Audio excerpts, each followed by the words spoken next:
Hello, folks. All right, good to see you again, if in spirit rather than in body.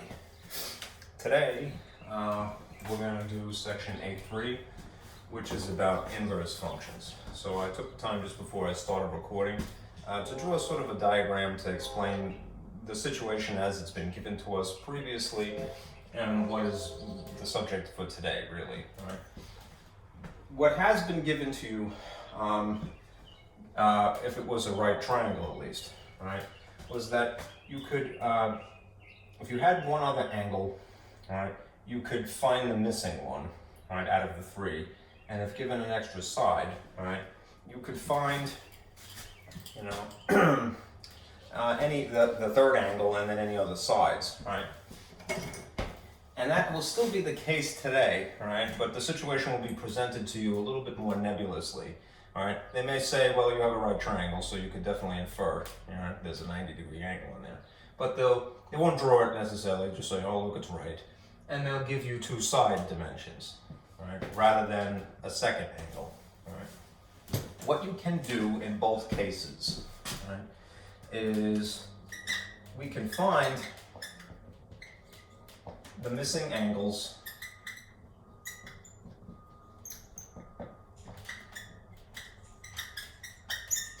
and sides, right? So it'll be 3 and 3, right? But using sort of different formula, all right? Different formulas, all right? In this scenario, where you have one other angle, so you have 2 out of 3 angles,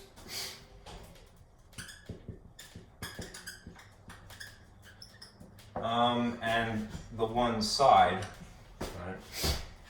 What you would do normally to go about this task of finding the missing angles and the missing sides, right, would be to use trig functions.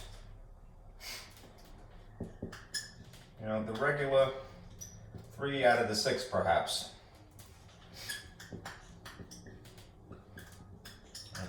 What you will see in contrast today, going about the same task of finding the missing angles and sides, in this situation where you are only given 2 side dimensions and a vague reference to, well, it's a 90-degree angle, it's a right triangle, you would in this situation go about the task using inverse trig functions, which definitely warrants explanation. All right. We have discussed inverse functions before, but let me erase this and I'll sort of summarize what you have already.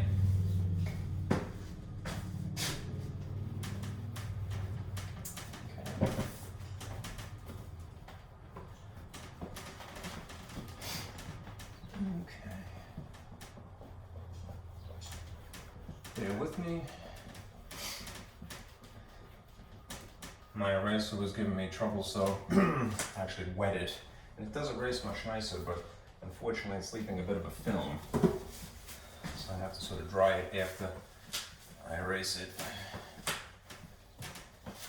Okay, it's a 2-step procedure.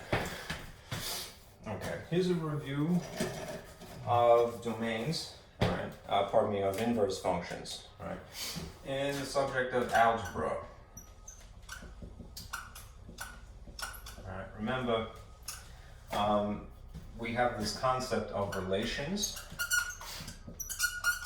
all right, and a relation officially is any set of x's and y's, basically. We think of x's and y's naturally as being ordered pairs, so dots on a coordinate plane making a graph. All right. Virtually anything that is sets of coordinates of x's and y's, all right, can be more vaguely referred to as relations. All right. A more specific type of relation is a function.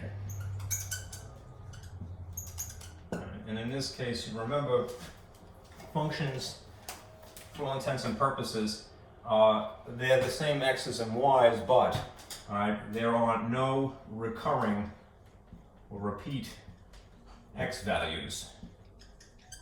in order to maintain status as a function. Right? So if you had just the numbers that they're at, written on maybe a table, right? If you analyze the x values, which really, I should say the inputs, right? But that's usually x.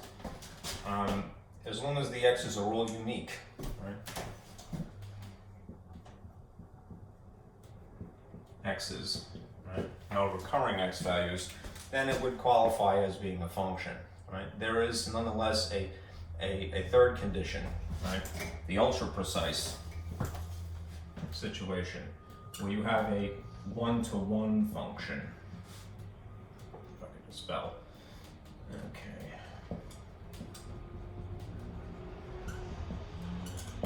A one-to-one function.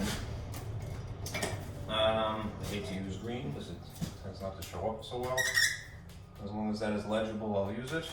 A one-to-one function has no repeat or recurring x's, no repeat or recurring y's. Right?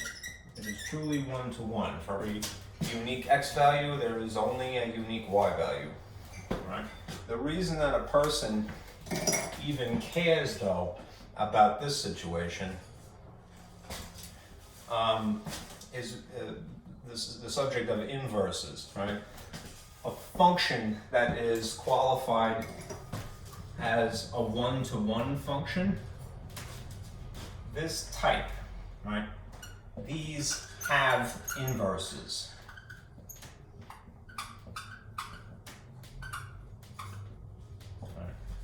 So sometimes you have to check first, right? Before you go through the trouble of trying to figure out what the inverse is, you would like to know whether it has one to begin with. Okay? Then there's notation, of course. There's function notation. Basically, in place of using y, a lot of times it's just an italicized f, in parentheses, and an x, right?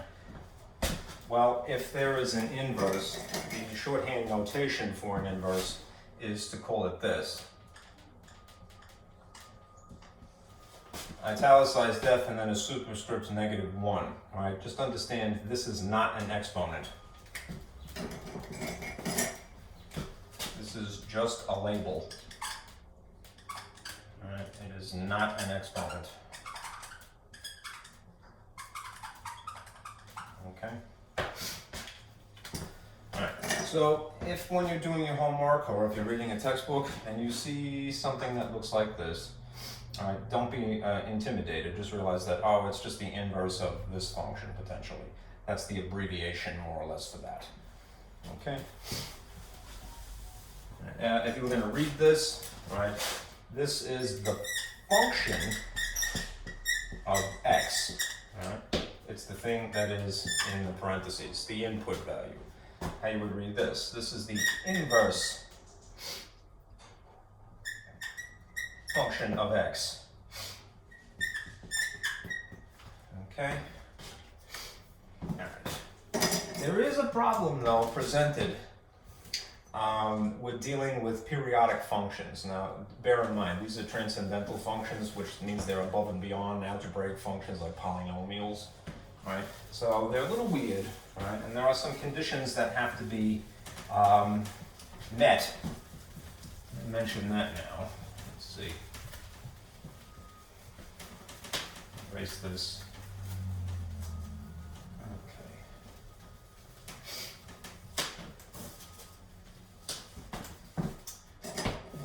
Periodic functions, we'll just write this for reference, all right? Superficially, at least, all right? Periodic functions, which are essentially wave functions, all right, are inherently non-one-to-one, all right? How come? Because if you drew a simple picture of a wave, right, and if it's periodic, it's going to stretch into infinity, right?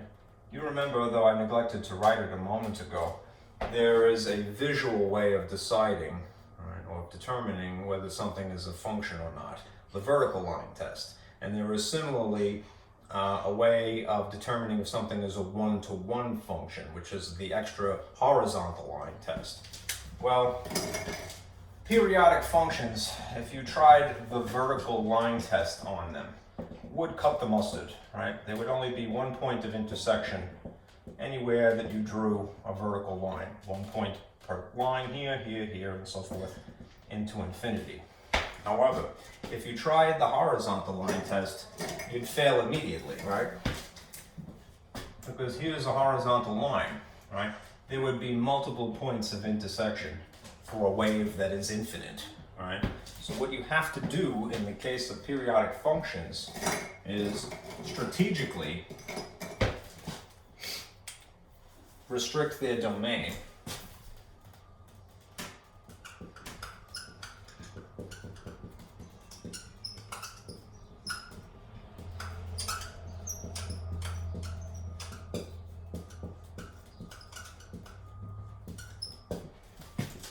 In order to make them one-to-one.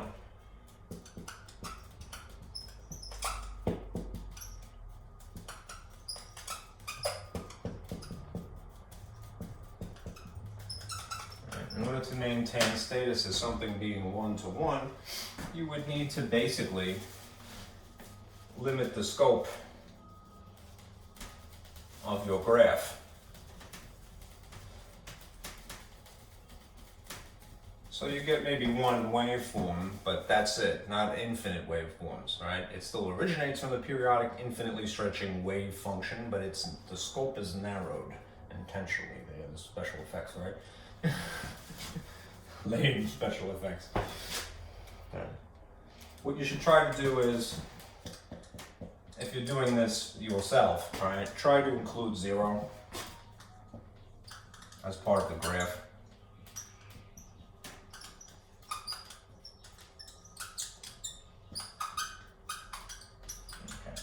This would, well, in this case, this still fails. So I would have to go back probably a little bit further. All right. Let's take a look. All right. Yeah, in the case of the sine, which is basically what I drew, you would have to actually go a little bit back further, right, in order for it to pass the test of the horizontal line test. Right. What I'm going to do, rather than draw it here, is draw the inverse functions as they are normally restricted, right, after I erase this.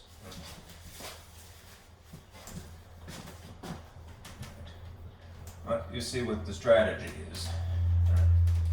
I'm going to purposely chop off infinity so that we could call something one-to-one. And therefore we could properly write an inverse function. Let's see. I'll erase this too. Have the extra space is nice.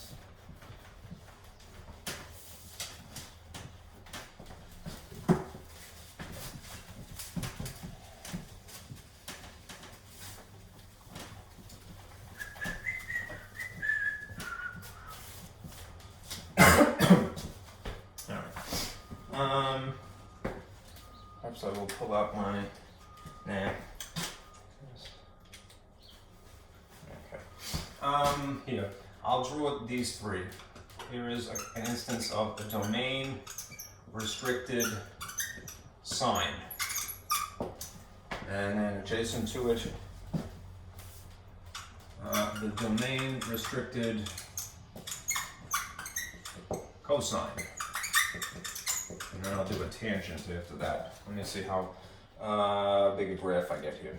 Right. If you can imagine a horizontal axis in both of these cases, that one's probably a little crooked, right? That's a little bit better.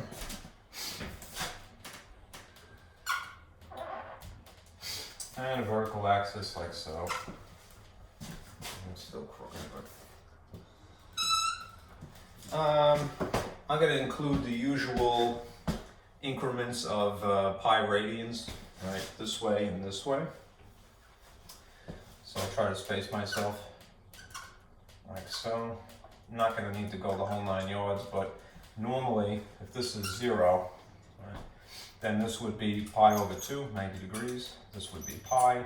This would be 3 pi over 2, and this would be a full circle, 2 pi. Okay.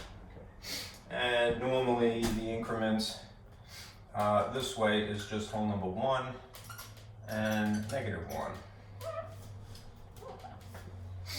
Okay, let's start out with this. If we're doing a sine,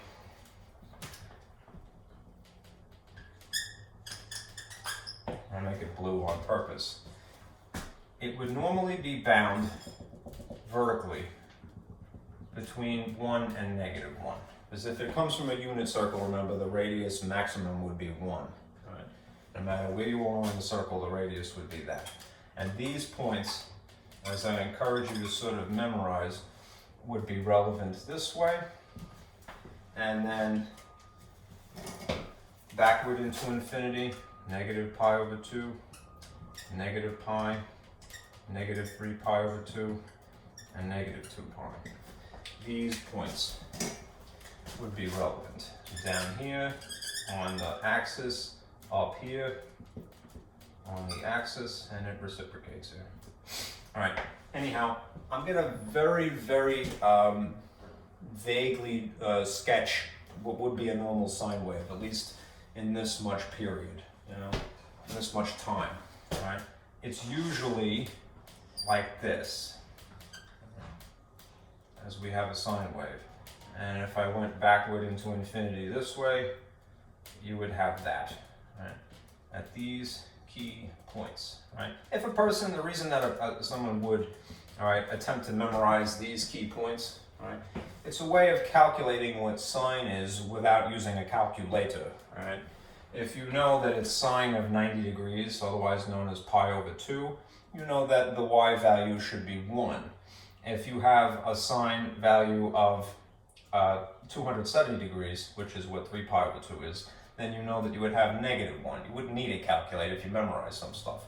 Anyhow, what we do to stick with the plan, which is try to include 0, right, is erase and also to maintain status as 1 to 1 so that it passes the horizontal line test, right? We try to get the complete shape of the wave, which means that we would erase out this much of it this way, and this much of it this way. So we still have a sine wave, right? And it is still technically in phase because it's at 0, 0, and it goes through pi, all right? Goes through 0, 0, goes through negative pi. It's just we're only paying attention, all right, to it from here to here. This is a domain restriction.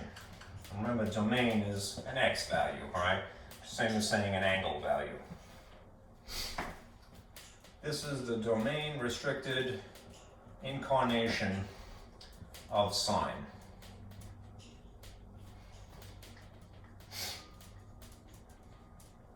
Okay. And at this point, we stop using the letter y equals because it would technically be more precise to say, well, it's definitely a function, right? Because I have this domain restriction, all right? It's a 1-to-1 function. So you would see something written like so, okay?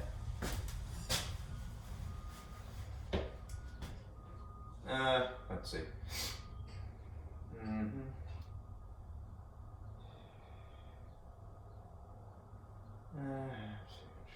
We want to make sure that it's still passing the test here. No. All right. Let me alter this slightly. Erase that much. I'm sorry. All right.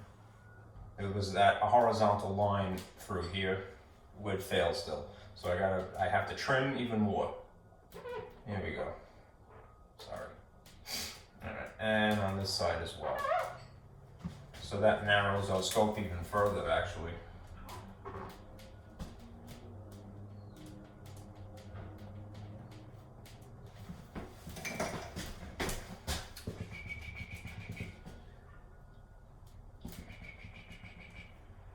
if we are basically chopping this wave down to just this much, which kind of looks like sort of an S shape now. That's more appropriate. All right. So what does that mean? It means the domain, right, in integral notation, right, would be this, negative pi over 2 to positive pi over 2. The positive here being somewhat unnecessary, but I like to have the clarity of a positive. Okay, we've chopped it down to just that much. Right? The range is still what it was. Right? I'll put this up here. The range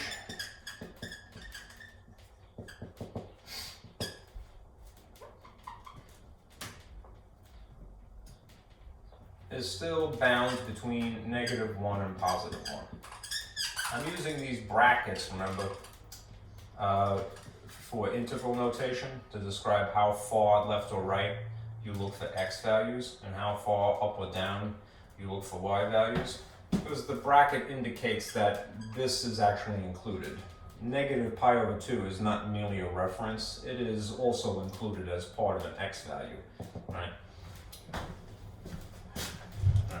Now similarly, just to start out again, if I have this incremented again, it's pi over 2, pi, 3 pi over 2, and 2 pi, and then backward negative pi over 2, negative pi, negative 3 pi over 2, and negative 2 pi, and still +1, -1. Let's see how a normal cosine would look. And I'll put this in red.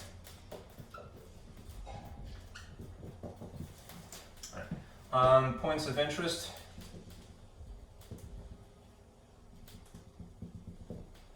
Cosine starts at 0, 1, all right, for your y value, all right? Goes through 90 degrees, a minimum at pi, now at 3 pi over 2, and then a maximum again at 2 pi, right? This is traditionally how much of cosine that we look at, right? And again, for the same reason, it's good to memorize these several points, right? For cosine, as for sine, is so that you could figure out what the y value would be without a calculator.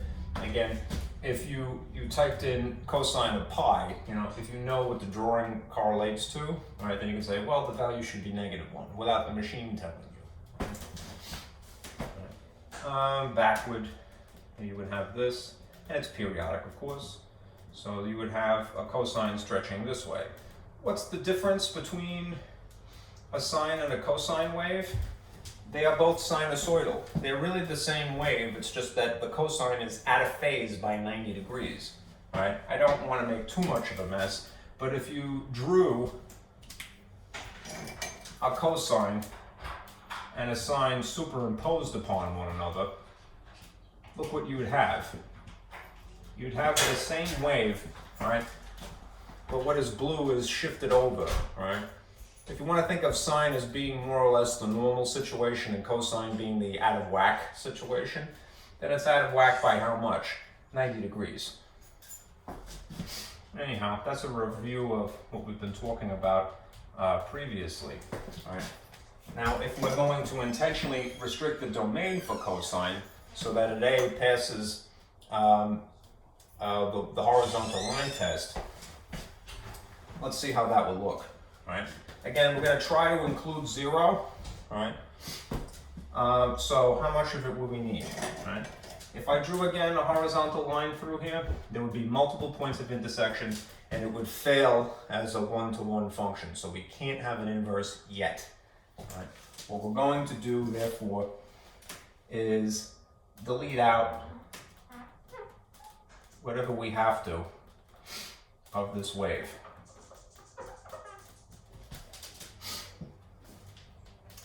Even if I left the rest of the waveform, sadly, right, which I would always prefer to do, it's not going to pass the horizontal line test of these 2 points.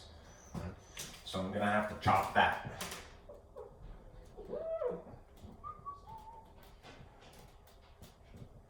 Okay, and this is what you end up with. Sort of a backwards scroll. Looks like a French curve, or I forget what you would call that.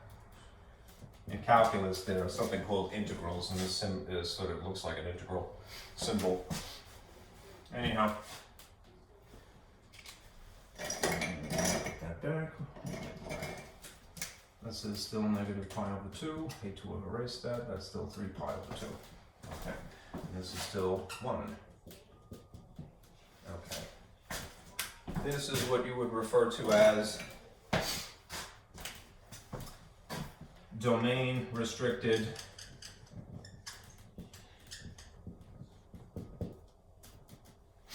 cosine.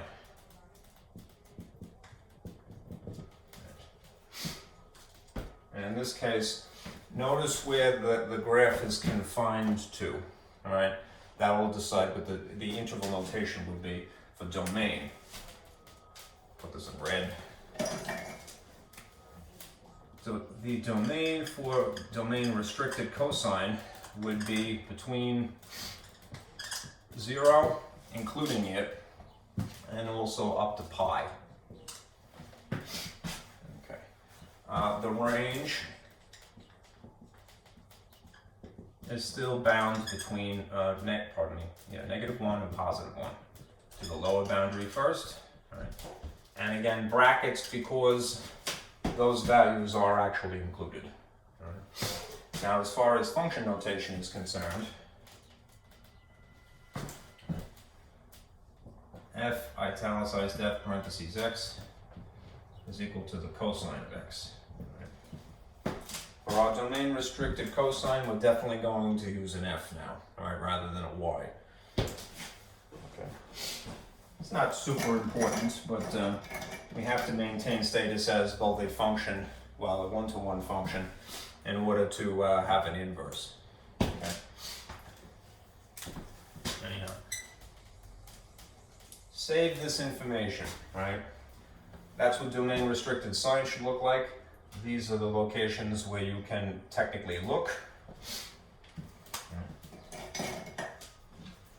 These are the locations where you would technically look for domain restricted cosine, right, between there and there, between 0 and pi. All right, now we'll do tangent as well, and I'll put that here.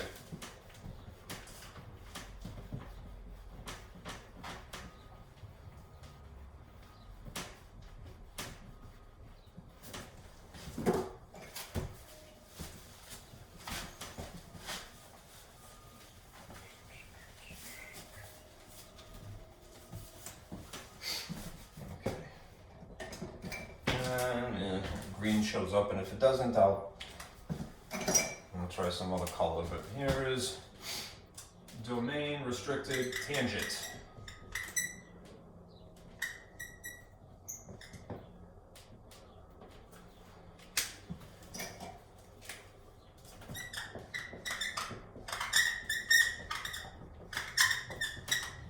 Is that legible? Looks like it's okay, right? Do remember how tangent looks to begin with. Tangent being the ratio of sine over cosine. Is a terrible noise. These are usual increments. Pi over 2, pi, 3 pi over 2, 2 pi, negative pi over 2, negative pi, negative 3 pi over 2, and if I were to go a little bit further, negative 2 pi. Tangent makes a wave that basically looks like this. It has asymptotes, remember.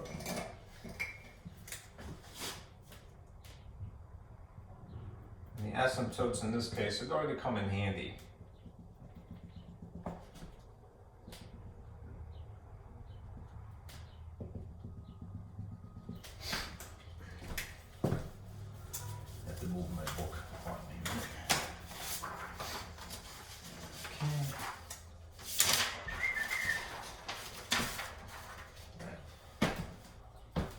ideally, tangent looks something like this. Ugh, sorry, the dolphins are back. All right.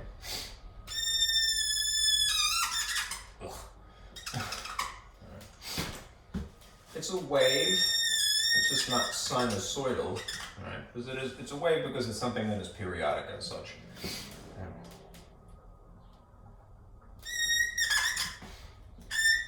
And that would be what you would normally see, right?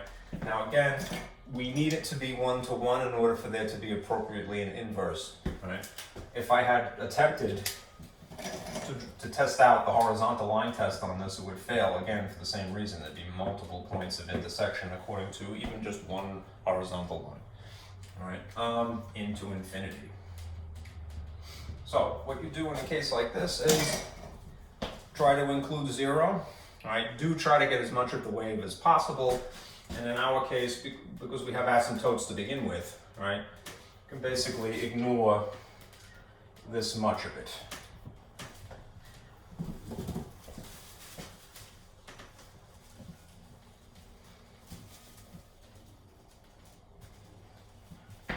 What does that mean? Let's consider the, I'll erase the word. Let's consider what the interval notation would be, right, to indicate domain and range, respectively. The domain, this is dry, right? The domain for a domain-restricted tangent would be where the asymptotes normally lie, right? -π/2 and +π/2, except that those things are normally not included anyway, right? So we would have curves, right, rather than brackets. The range is infinity. Right? Because we have an upward pointing arrow here, and a downward pointing arrow here. The range values can be virtually anything from negative to positive infinity, right? Even restricted. All right. Now,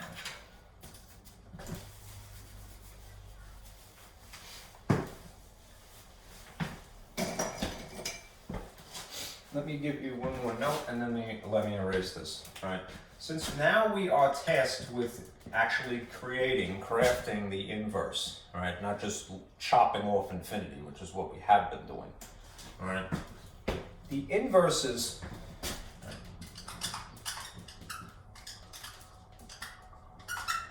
would have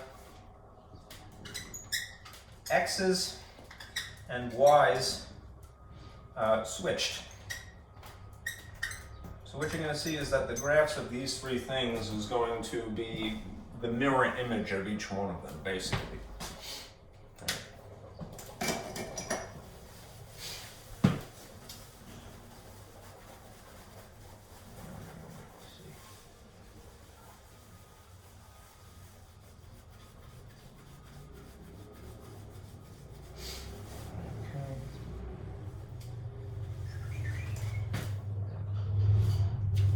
Let me show you something I kind of find interesting here. There's an older notation, right? And I'm only going to mention this because let's say hypothetically you take calculus next semester and you're using a different textbook. They might go with an older notation depending upon who the author was. This textbook does not use this notation to talk about inverses, but if it comes up, you'll know what it is. Here's sort of a thought cloud. Right? There's an older notation, right, for inverses.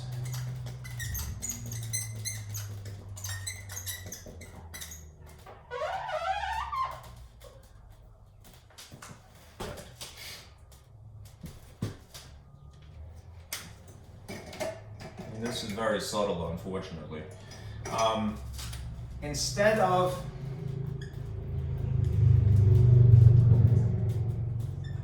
using this notation, which I think is better personally, right? They used to refer to inverses as being awk, and then they would refer to whatever the trig function is. So you would see something that looks like this. Y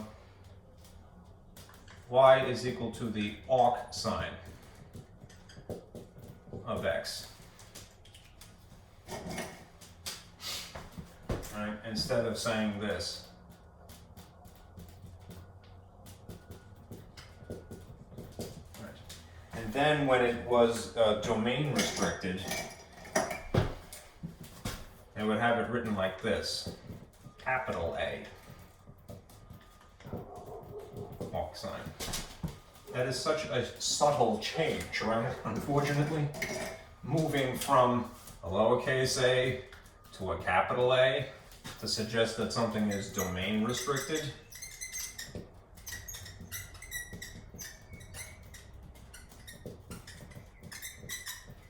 So if you happen to come across an old textbook and you see the word awk, right, just realize that it's referring to an inverse function. And in this instance, it's not restricted yet. It is the whole wave into infinity, right? Versus the truncated version of it, chopped off infinity, narrowed perspective. That's what a capital A, believe it or not, is referring to.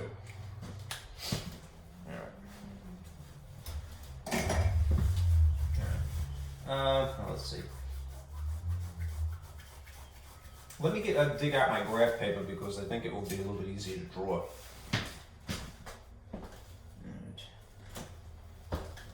I'll erase this.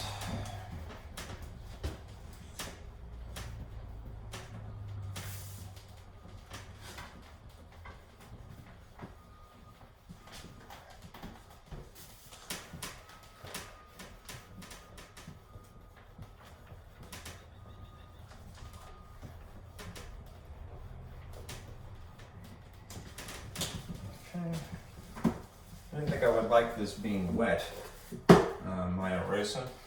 I wish he does a better job of cleaning though. I guess that only makes natural sense. I might consider washing my eraser with soap. I just wet it last time and squeezed it out like an old rag. Better than having to buy another one, right? Okay. So let's do this now. Take out a piece of graph paper, and that fits in there nicely. As long as that is in the frame of the camera, everything is copacetic. Okay. There's a little bit of a glare because of the light from the window. All right. Let's get some increments going here. You know what, perhaps I will make this a little bit taller to illustrate. As long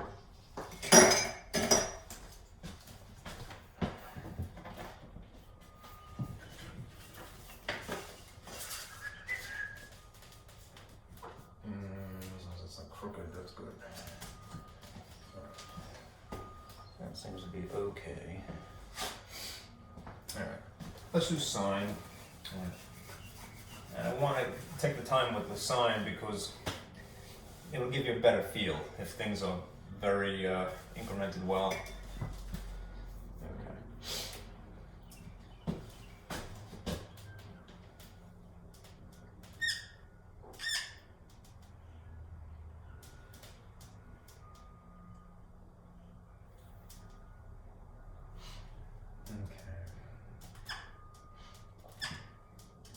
There's pi over 2, pi, 3 pi over 2, and 2 pi. Negative,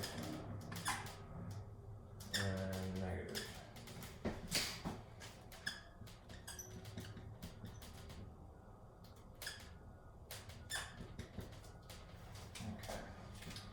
I'm purposely going to make the pi increment 3 blocks, and I'm going to make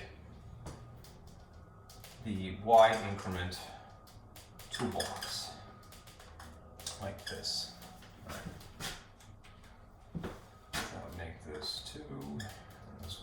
this -2. This is a little bit of overkill, but you'll see why I'm doing this in a minute. Right. Another thing I should mention, right? The graphs of inverses, right, could be said to be reflected over y equals x exactly, right? If you drew this diagonal line, right, y equals x, remember, is a linear equation, right? It's linear because the degree would be 1, which nobody would bother to write, right? This is a diagonal line. So I'm going to, just as sort of the skeleton for drawing this picture, I'm going to very strategically draw a diagonal line through the graph. All right, humor me for a minute. I'm going to get a ruler. Let's see. And very anal retentively,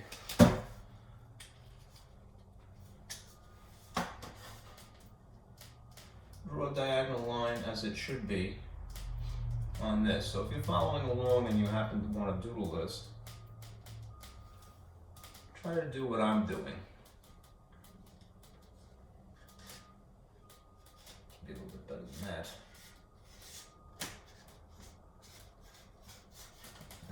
Diagonal line dashed because it's not part of the graph, right? It's just sort of a reference. Okay. This is y equals x. Okay. Now again, I'm gonna, humor me, I'm gonna draw the sine wave as it really should be, all right? And I'll do it in red, all right?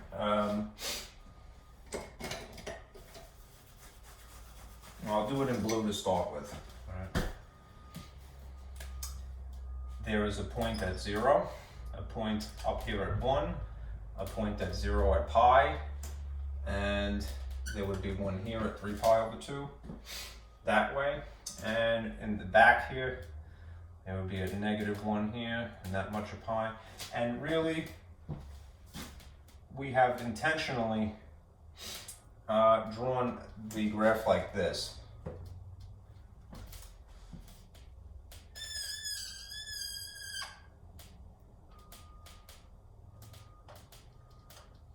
Is our domain restricted normal sine wave.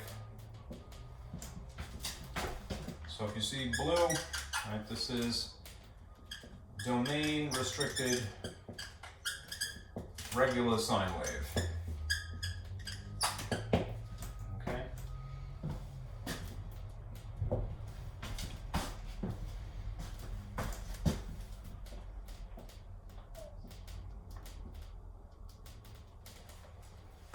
Something like that, a little scroll, fancy if you're doing wood carving, right? A little fancy indentation. All right, now, again, inverses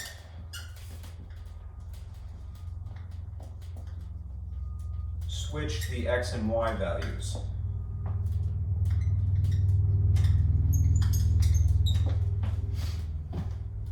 So what you would see is this.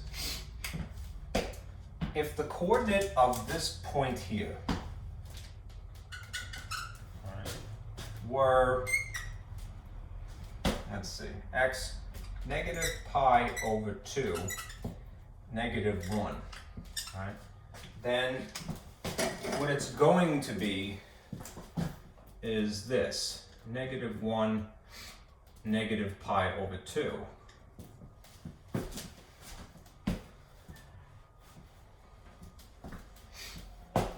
This is why I drew these blocks very specifically.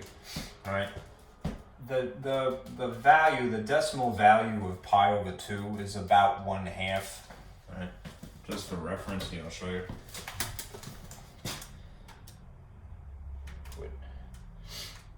If you had pi, all right, and you divided it by 2, and you just wanted to see what the decimal is, It's a little bit more, of course. It's like 1.6 approximately. But just to get the graph going here, let's say it's about 1.5. Okay. The way that I have it incremented here, when I'm trying to plot coordinates for the inverse,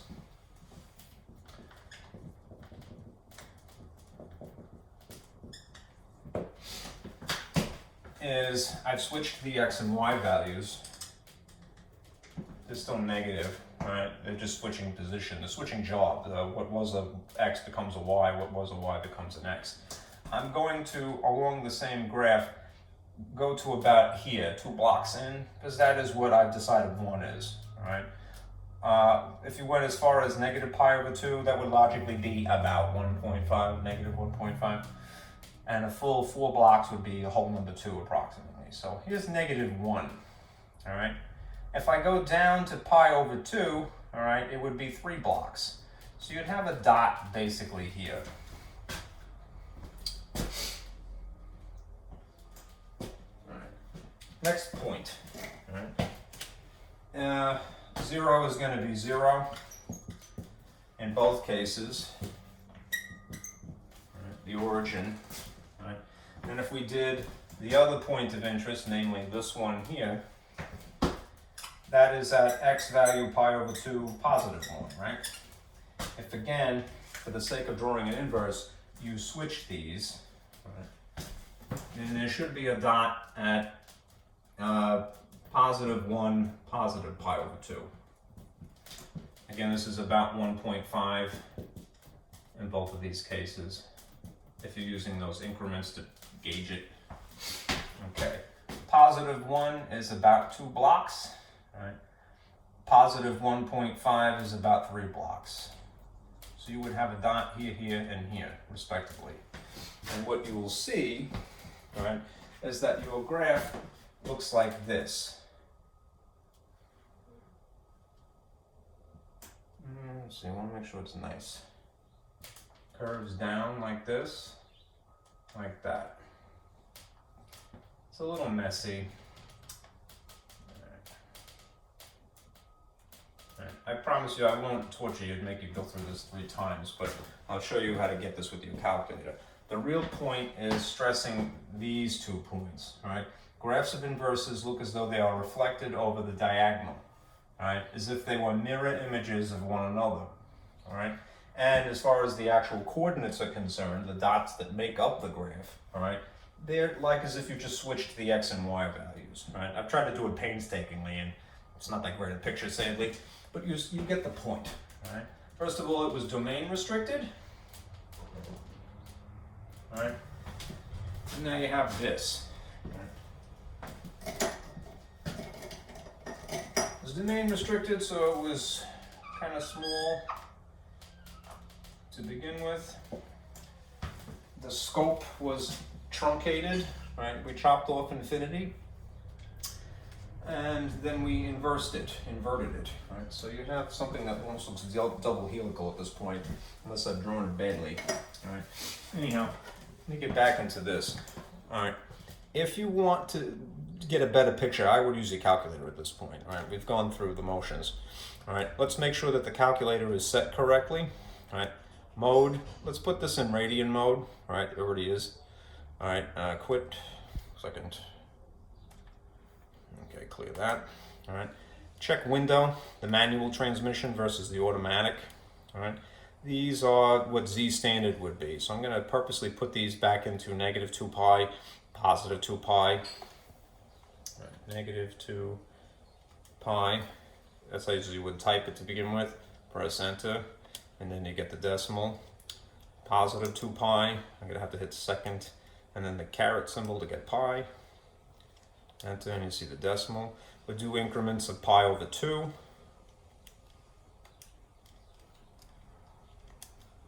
2. This is funny writing it backwards. All right, and the y minimum normally, all right, is -1, so I'm gonna use -1 here. And y maximum is 1, and the scale is 1. Okay. Here's a graph. This is some other graph I was drawing for a different class. Let me clear this out. Yeah, these are logarithms. Clear.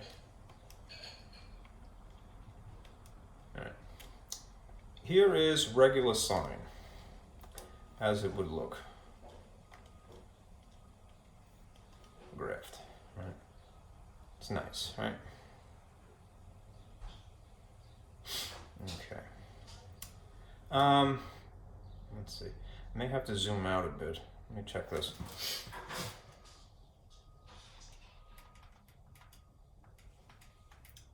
This is a very nice picture, granted, but if you wanted to see the what would be the wave, right, running the other way, the inverse of this wave, it would probably give me an error message because it's off the scale here. So I'm going to have to sort of like diminish this a little bit.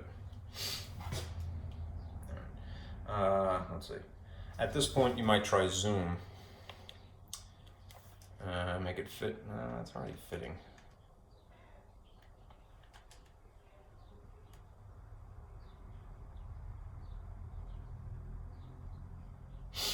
One of the features under zoom is Z Trig. So you might try that one now. And you see that it sort of narrowed the scope here. All right. The increments vertically are probably a little bit off. I'm going to hit trace because I'm curious. All right.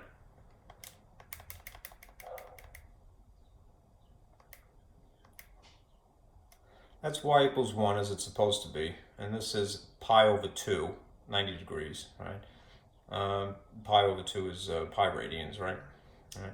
Now, I'm going to go back and superimpose arc, right? To get to arc, right, you will have to notice that on your calculator, sorry, this is funny, there's these, the inverse functions are behind the three standard trig functions, sine, cosine, and tangent. So if you want to engage that naturally, you can hit second and then hit this, right? And now you see that it is appropriately negative inverse.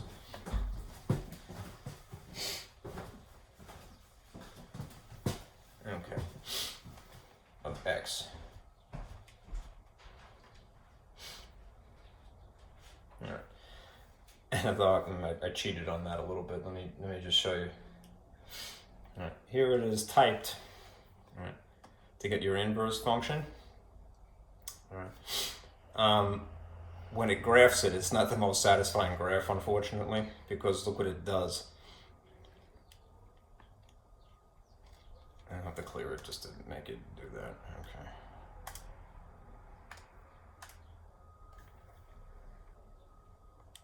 Here comes the initial wave. And here's the skinny little inverse. It's almost barely visible, right? Why? Because it has to, right? In order to pass, to qualify as being a function that is a one-to-one function, it has to have a domain restriction. So it's not, say, they're going to draw you the wave vertically up like this. In theory, all right, how would this go? It would look something like that if you continued it like so, this way and this way, right? It's only giving you that much of the picture, right? So kind of not the most satisfying picture in the world, all right? If again you play with the zoom, all right, you might be able to get slightly more satisfying a picture. All right, let's see what our options are. You could zoom in. I've never found zoom in or zoom out especially helpful, but let's try zoom in. Just bear in mind that even after you select this, you have to press enter again. So if you hit zoom in, all right, there it is as it was. If you hit enter now, it kind of draws it a little bit more closely. There you see. All right, that's as much as it is. All right, from here to here, here's trace. All right, and let's see which one is it on. All right, it seems to be on standard. The cursor is moving along sine. If you move up, all right, it will switch to the inverse function. All right. And then you see what the y values are and the x values are. Look at the decimals. All right, x is approaching 1. This is 0.8, right? And it's almost 1. If you type and then past 1 ever so slightly, notice that there's no y value. How come? Because it's restricted.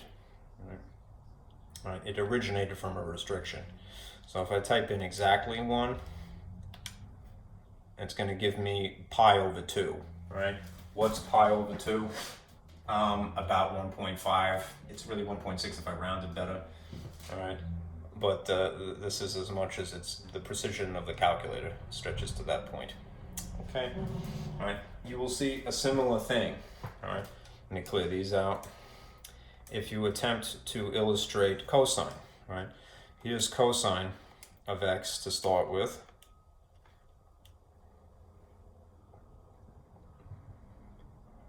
It's a little bit close up, so I'll zoom out just to show you. Here's a normal cosine. It's a sine wave out of phase by 90 degrees. If I now attempt to put in the inverse cosine, I would have to go through this key sequence. Second, no, do it down here, dopey. Just forget it. I screwed it up.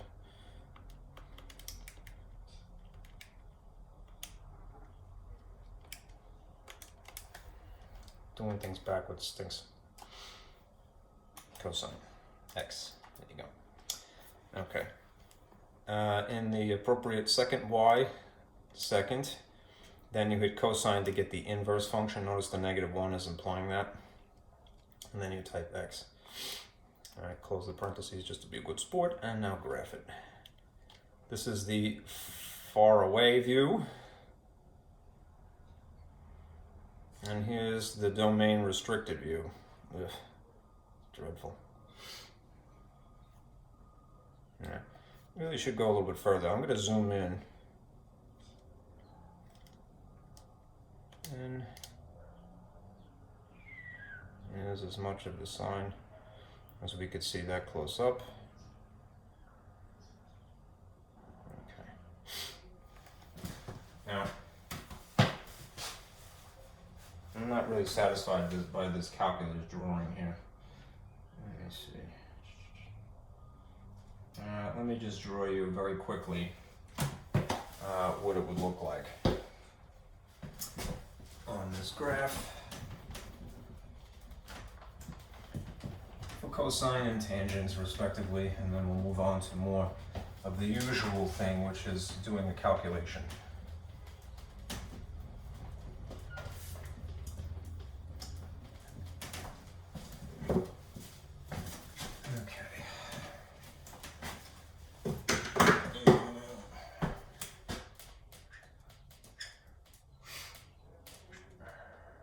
Increments of 3, yeah. Increments of 1. Okay. If our normal cosine is restricted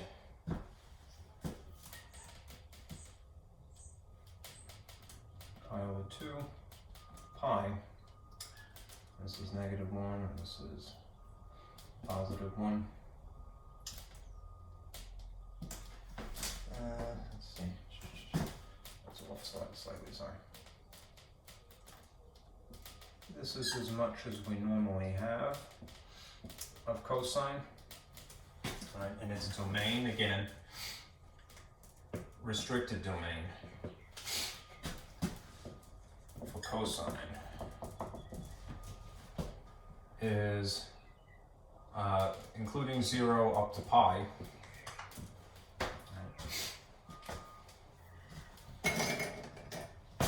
And therefore this point is relevant. We would have the coordinates of 0.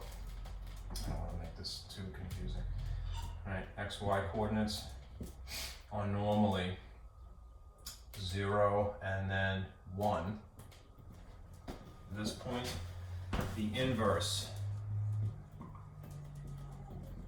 would be the x's and y's switched. So it would be 1, 0. So if this is about 1, since pi over 2 is very faint, I know it's very small here, this is pi over 2 where the dot is. That's about 1.5, so this is 1, right? And then you would put a dot here, okay? Just don't want to confuse these dots by color here. That was the original dot. Looks like purple now. That's W.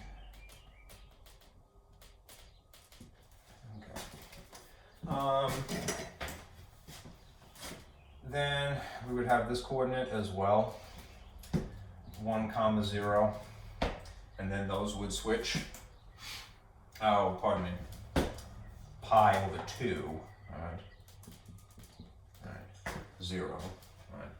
This would be 0 pi over 2, which is about 1.5. 0, 1.5 would be here. And then this third dot would be the location of pi, and then -1. All right. We would switch to here. -1 pi. -1 pi would be much further up, right? Yeah, okay. If you figure that this 3 blocks would be pi over 2, then another 3 blocks from this point would be up here. This would be pi. If that's 1, that's 1.5. Sorry, too far. Yeah, no, that's correct. 3 by 3. There we go. Yes, that's pi. Okay. Pi is 3.14159, right? If I'm sticking with the increment of 2, that would be about 2. All right, that would be about 2 there if this is 1. This is just a smidgen more than that. Pi is 3.1, right? So just above 3. Every 2 blocks would be about a whole number, so I'm estimating. If this is -1 this way, 2 blocks, all right, then up to pi, you would have a dot roughly there. And you would see this curve instead.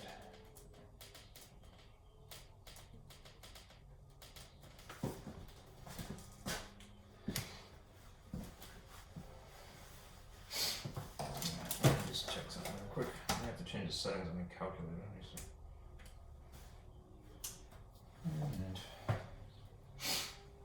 Okay.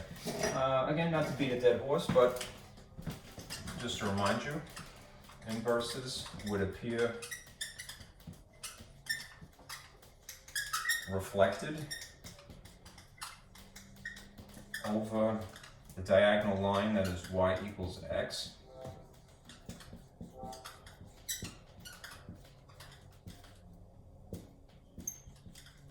So if you had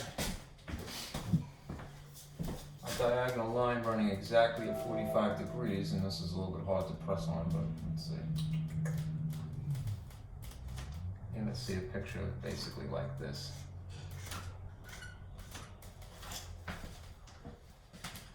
This is y equals x, and that's what you would get. That much of the graph in theory. Okay.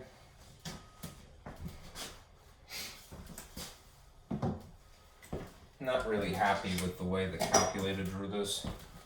Alright. As you see, it didn't really bother to go all the way down. I'm not really sure why offhand, but probably has to do with the screen dimensions. Let's see. I'm going to zoom out.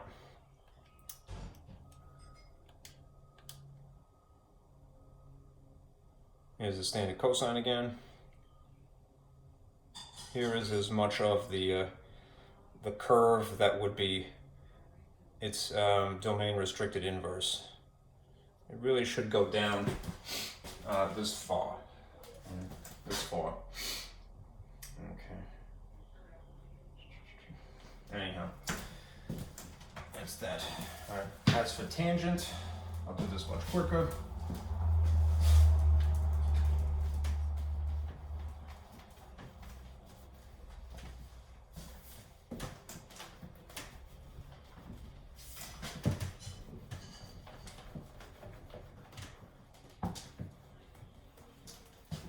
This very nicely. Make sure it's dry.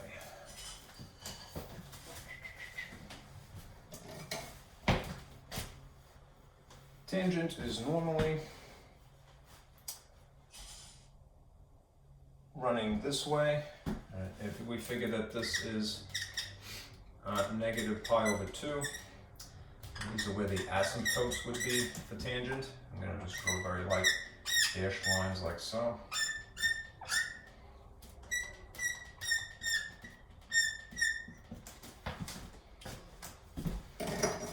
Tangent would normally look something like this.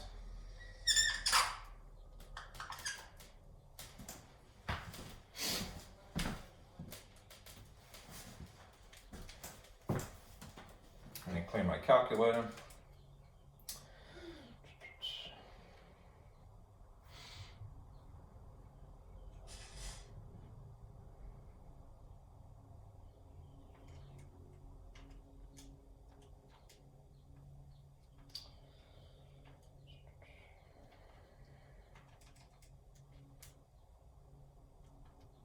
Sorry, bear with me.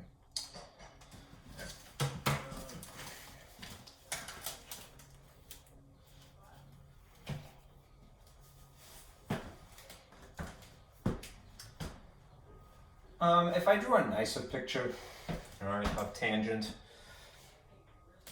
let's see, at the location of pi over 4, all right, which I want to say is, quit.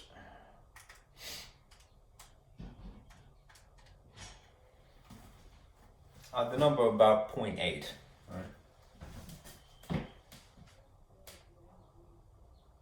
1.5, half of that is about 8. About the location of pi over 4, all right, you'd have 1, all right. So then negative pi over 4, you'd have similarly the dot of positive 1.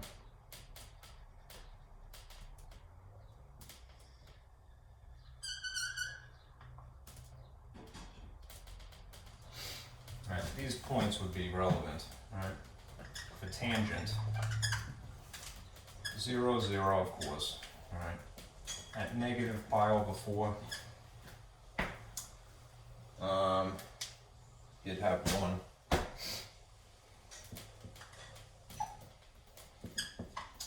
And at positive pi over 4, or vice versa, this would be negative, I'm sorry. Positive 1. All right. Here's proof of that. All right.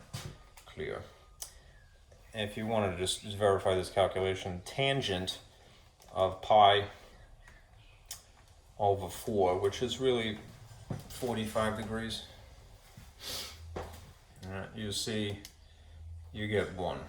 All right. If you had it in degree mode, you could type tangent of 45 and it should produce the coordinate of 1. This would be the y value. All right. So logically, if you had tangent of negative pi over 4,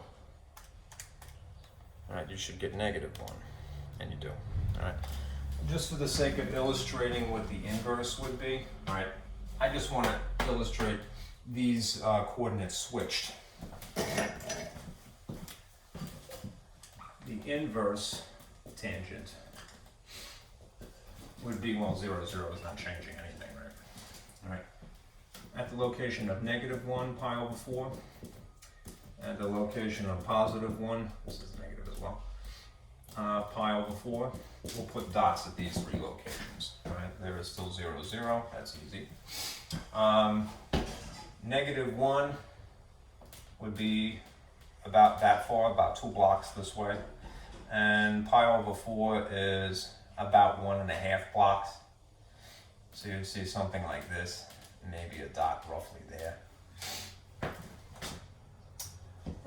Let's see. And then positive 1, which is about 2 blocks, right? Pi over 4 would be 1.5, so you'd see a dot like this. Okay.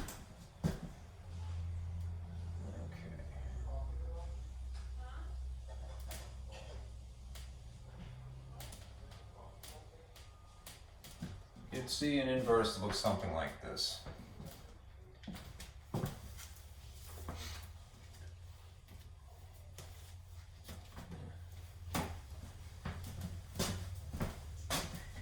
It's not the best drawing, unfortunately.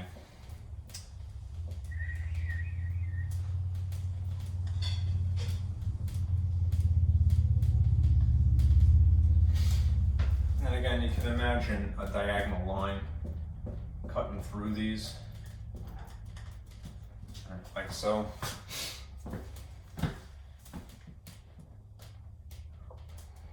And this would be chopped down to within the confines of the asymptotes initially. Something like that. Here's with your calculator. Okay, quit. Tangent of x, close parentheses, graph. Here's what tangent normally looks like, of course. It doesn't draw the asymptotes, remember? If we go and now do inverse tangent, let's see, inverse tangent of x.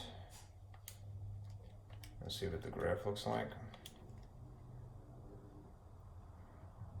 Something like that. That picture is imprecise, unfortunately. All right, but it's running. You can imagine one of these sort of staying alive curves, but now shifted and inverted, so it's more like this and a curve this way. I'm making funny hand dance maneuvers now, but anyhow, you could see that it runs this way. All right. Instead of having your graph run like so vertically this way, you now have the inverse running like so this way. Okay. Again, if you want to zoom in, try Z trig, all right, which is 7. You might get a slightly more satisfying picture. I think it might be a hint closer. It's not drastic, really. And there you have it. Okay. All right. Enough of that. Moving on. All right.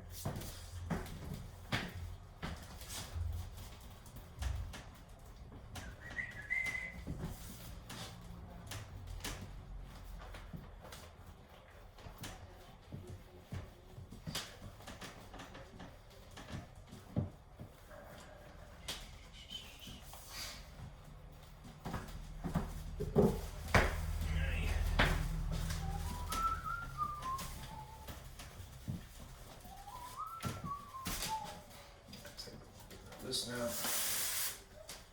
Away.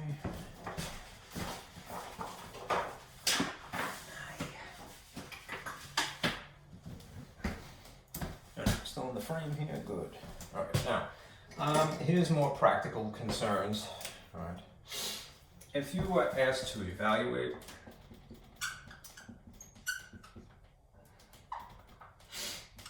trig functions or their inverses, to do any problem with your calculator, of course, just make sure that the settings are correct. All right, here's an example. If you were to evaluate, I'll put this in a different color.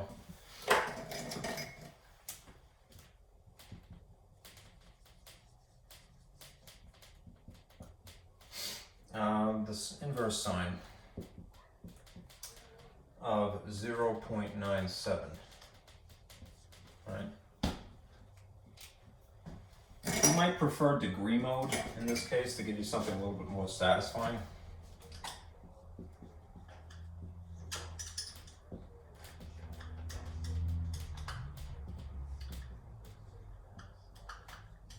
We'll see what this correlates to in terms of degrees rather than radians. So we'll switch that. All right, clear. Go back to mode, of course. All right, and switch it to degree mode. Sure that that's highlighted, and you can quit.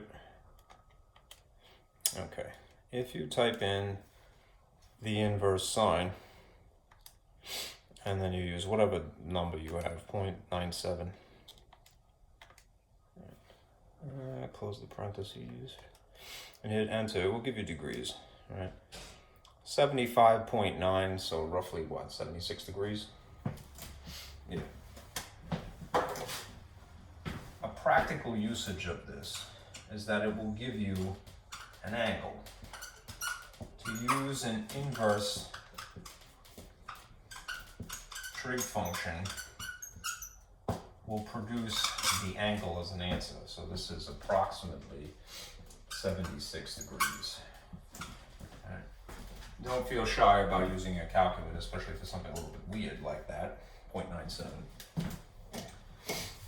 However, and do remember, what is this? This is the ratio basically of side dimensions. You know? If, on the other hand, right, you're given a nice problem, right, that uses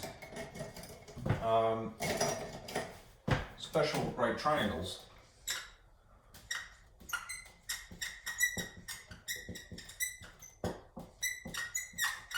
you don't need your calculator.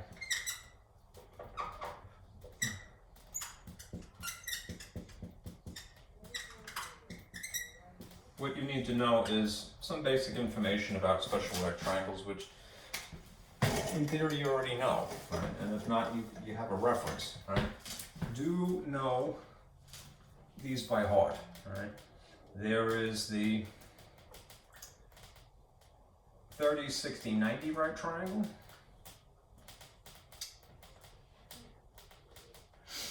And I'm just drawing them adjacent to each other. They don't have to be oriented in any particular fashion. There's the 30, 60, 90, and there's the 45, 45, 90. And it would be good in the long run, right, to know that if you have a 30, a 60, and a 90 in those respective places, and a 45 and a 45, and the block is always 90, right? That these are what the dimensions would be, right? This is in any orientation. I'm not specifically drawing this in any, like on a coordinate plane. So, along the edge of the triangle where you have the 30, I mean along this side here, the dimension is square root of 3, right, which correlates to what? About 1.7, right, as a decimal. The edge here is 1, right? And according to Pythagorean Theorem, the actual hypotenuse would be 2. Right? For any proportionate triangle, right, they may be larger sizes, you know, longer than 1.7, longer than square root of 3, right? You could still use this as a proportion to figure out what the missing third side length would be. Right? As long as it's the 30, 60, 90 type. Right? Then there's the 45, 45 type. Because of the nature of this being 45 and 45, it's also isosceles. Right? So this would be 1 and 1, and the hypotenuse in this case would be the square root of 2. You would figure the hypotenuse always has to be slightly larger than 1, so square root of 2 is 1.4, 1, something like that. Makes sense. All right? Know these. Memorize these. These relationships. Right? Because if you do, then when you get a problem that involves special right triangles, you don't need your calculator. All right? It's also helpful if you know, you're given a decimal as an answer, and you go, geez, you know, now how am I supposed to figure out what the side dimensions are from that decimal? You might recognize the decimal from ratios that you have been exposed to. Here's what I mean. If you had a problem like this,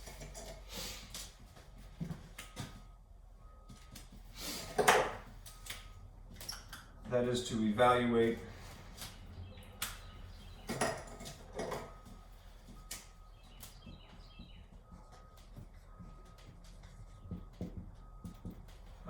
the inverse sine of 0.5, all right? All right, 0.5 is a half.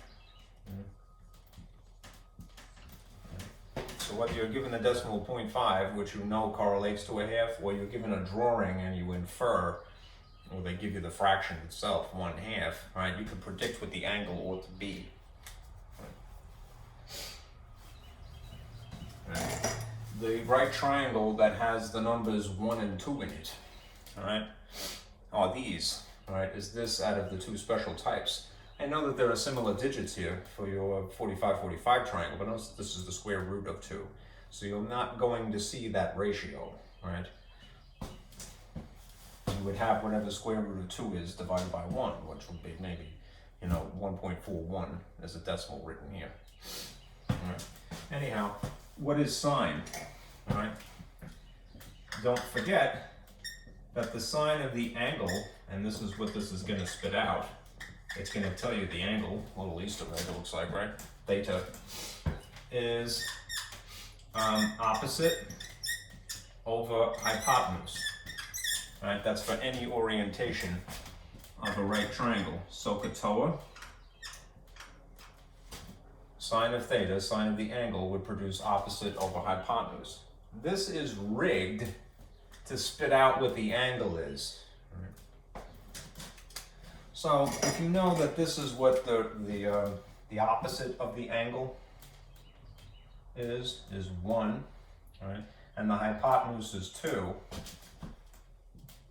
Knowing this by heart, right? The 30, 60, 90 and the 45, 45, 90 would help you figure out what the angle ought to be without the use of a calculator. You could infer that this is the angle, right? Opposite of 30 is 1, a hypotenuse is 2. This angle should be 30 degrees, right? And as long as your calculator is in degree mode, it will produce that.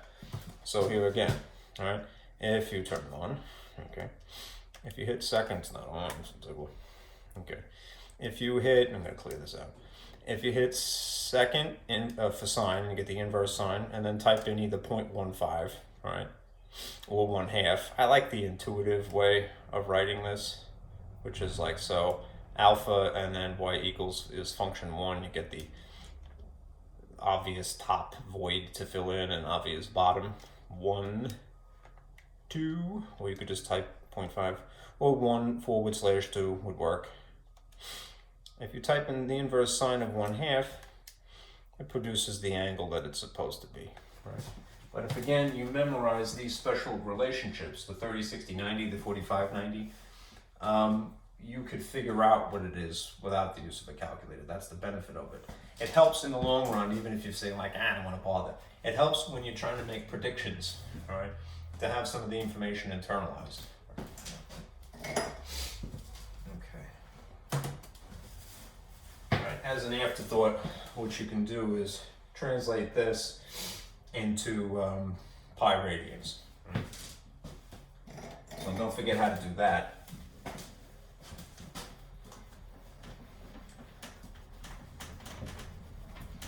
All right, remember, you have to convert using either one or two conversion factors.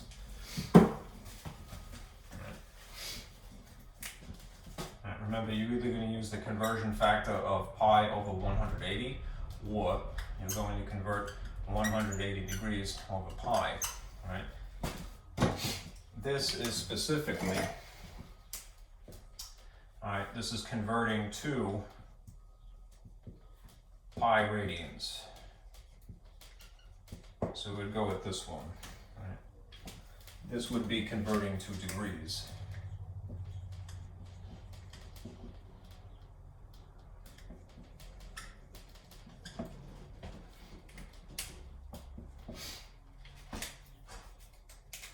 So in this case, rigged up, and suppose you had whatever is given to you, and then you multiply by the appropriate conversion factor. And this is a conversion factor, and that is a conversion factor. This will strategically spit out what you want. So if you are given 30 degrees,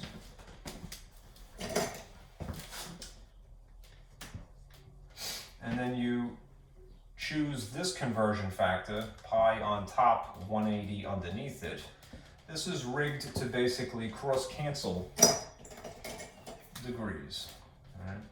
And then you're top times top, bottom times bottom. You are left with 30 over pi over 180. To write it a little bit more neatly, this is what you have. You have this ratio of pi adjacent to the pi symbol, all right? And then you can pull tricks, right? Pairs of zeros are like dividing each of these by 10. So you have 3 over 18 really as a relationship. And if you know your multiplication tables, you know that both the number 3 and the number 18 are made of the number 3, silly as that may sound. So if you divide this by 3 and divide this by 3, you end up with 1 pi over 6, which is more appropriately or more concisely written as pi over 6. Right? That's the same angle. Right? If you have your calculator set still in radian mode, you're probably going to get whatever the decimal of 3.14159 divided by 6 is. Right? That could be a little hairy. So here's the same problem. Right?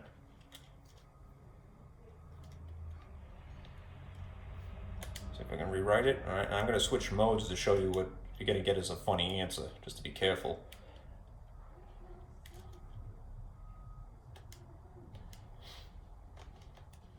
Okay, now this is in radian mode, but you've entered the dimensions of the right triangle, 1 over 2, 0.5, whatever you have, right?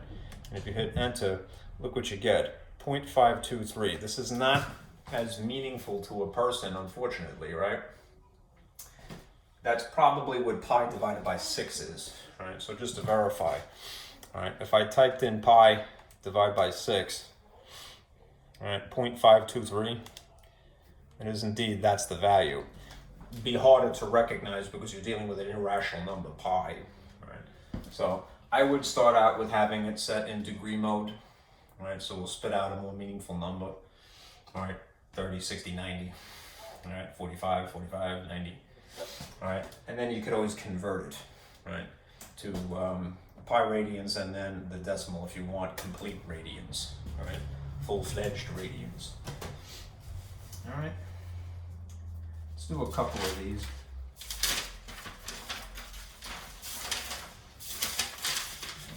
And we've basically gotten through the hard part here.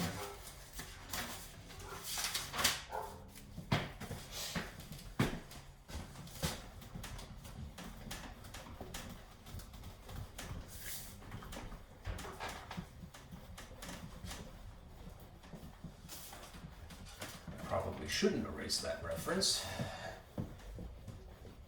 Let's see. Clean board, and then I'll move on.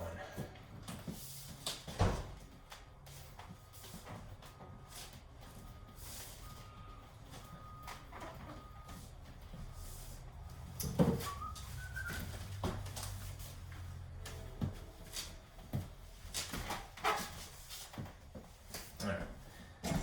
Now we'll get rolling. Suppose, again, that you have to evaluate this relationship. All right. If you are given, again, an inverse function, and you would recognize an inverse function by there being a -1 here. All right. All right. What's going to happen is that it's basically asking you what the angle is. It'll give you the angle. You see square root of 2 over 2. Okay. Remember, all right,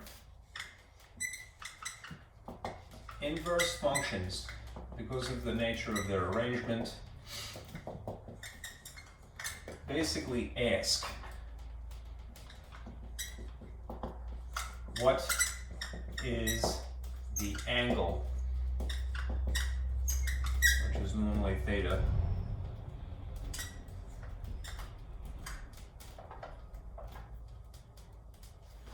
given a certain radio. What is the angle if? Right. Every time you see a -1 next to a sine function, understand that you're dealing with an inverse function and that it's basically going to spit out what the angle is. All right. That's more or less its job, especially if you were taking a physics class. And physics often uses trigonometry. You use the inverse functions to calculate angles of trajectory and stuff like that. All right. Anyhow, as long as they give you some kind of meaningful ratio here, not some weird decimal like 0.92, you know, seemingly random decimal, but maybe 0.5, you know, which is just a half. you can infer what the angle is. So what you would say to yourself is, all right, well, sine of theta, this is normal sine of theta, would give you the opposite, the ratio of the opposite dimension over the hypotenuse, right? And this usually correlates to a y value typically over an r value. If you're looking at it from the perspective of section, I want to say it was 7.2 versus 7.3, right? SOHCAHTOA perspective is probably more practical, right? Opposite over hypotenuse. But if you happen to be on a coordinate plane, you might prefer to have it as y over r. All right. Anyhow, we are going to draw a right triangle, right, and see what we need to use here.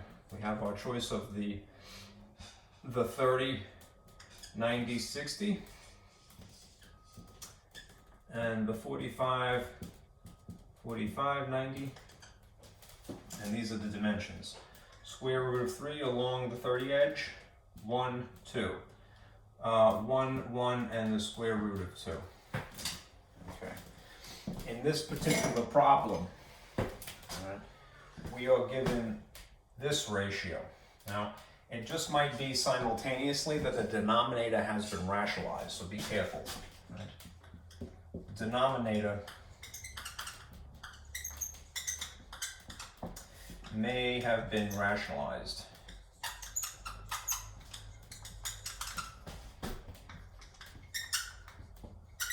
All that means is that an equivalent fraction or an equivalent ratio has been written just to conform to good etiquette. That is to say that it doesn't have a square root symbol in a denominator, heaven forbid. All right. Okay. What it means for us in this case is that this is probably this, right? These are the actual dimensions. All right.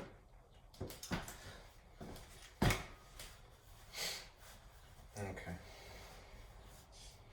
And if that's the case, then we're referring really to this situation, the 45, 45, 90 triangle specifically. All right. Opposite of either one of the 45s would be 1. Right. The hypotenuse would be the square root of 2. If you feel a little sketchy about that, right, just convince yourself to look for square root of 2. All right. Out of these two choices, if you know that these are the only two things that you can use, which one of them involves the square root of 2? That one only, right?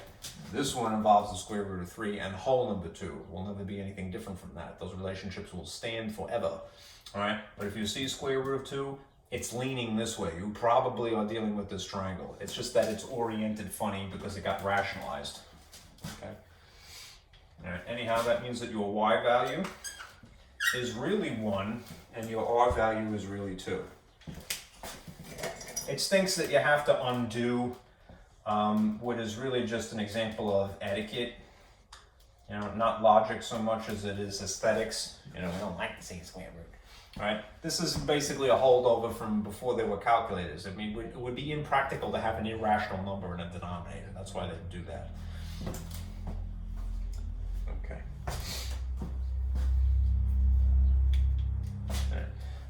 What would the angle have to be in this case? It would have to be 45 degrees because that's what the dimensions come from. Whether you're referring to opposite of this 45 and the hypotenuse, right, you would have to be a 45-degree angle, or if you're referring to this side, opposite of this angle would be 1, as opposed to opposite of this angle would be 1, and still the square root of 2. Right? So now I lost my cap. Bear with me a moment, I have to find this in my say it sorry markers are going to dry out. There you go.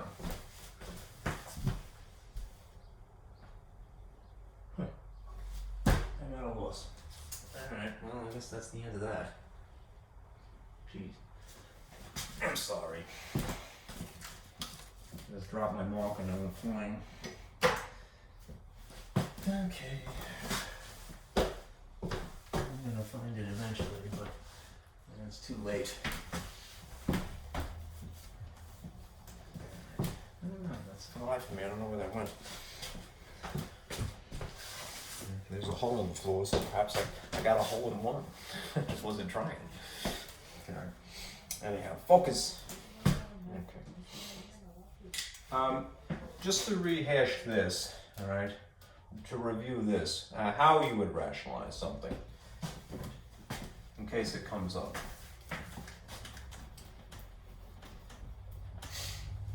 All right. The trick to rationalizing a denominator, if you feel a little sketchy about that, there's a little thought balloon because this is not really the problem.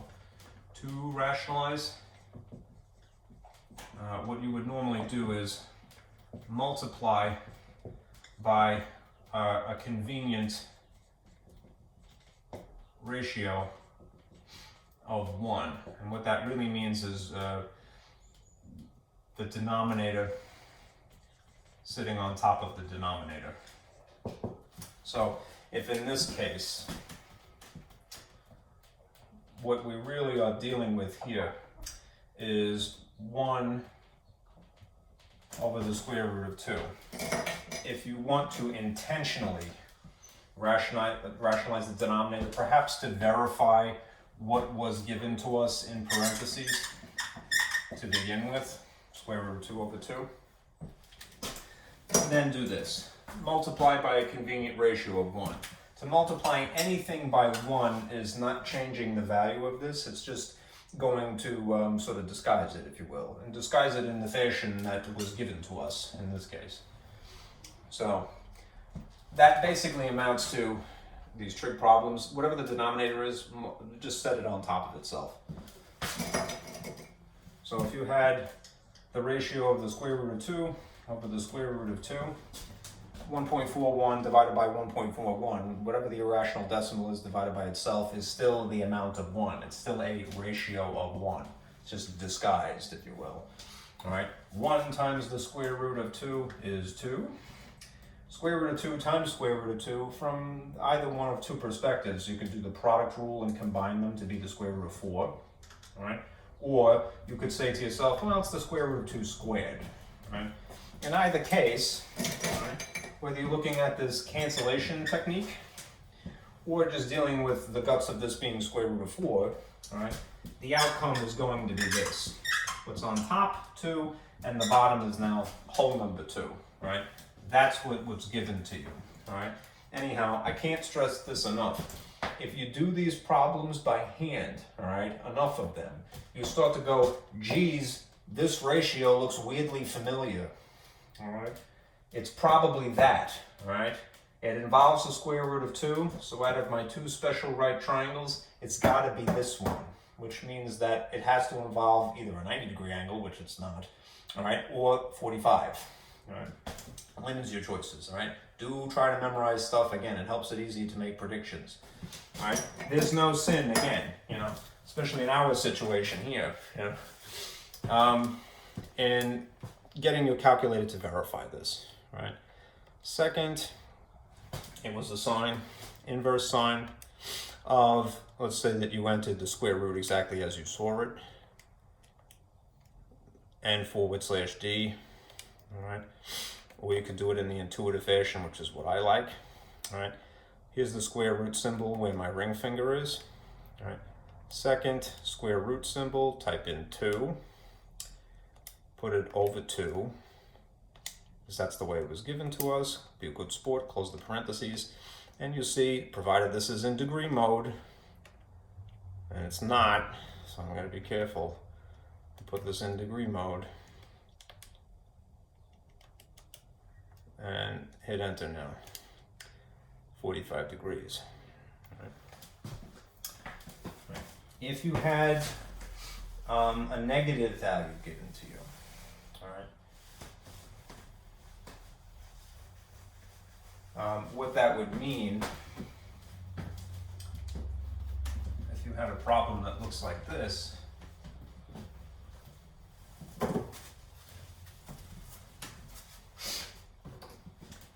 To evaluate the inverse sine of the square root of 2 over 2, and there was a negative in here. All right. Remember, R values, all right, a radius, which is normally what the hypotenuse is, all right, will never be negative. All right. All right. Radius is always positive. That means that if you see a negative as part of this ratio, it means either x or y is negative to make the relationship overall negative. All right. In terms of a drawing, I'm gonna find my cap.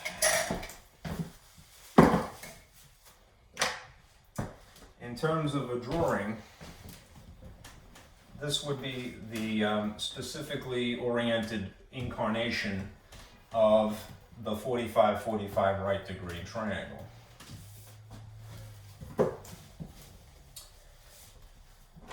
If you know that ordinary sine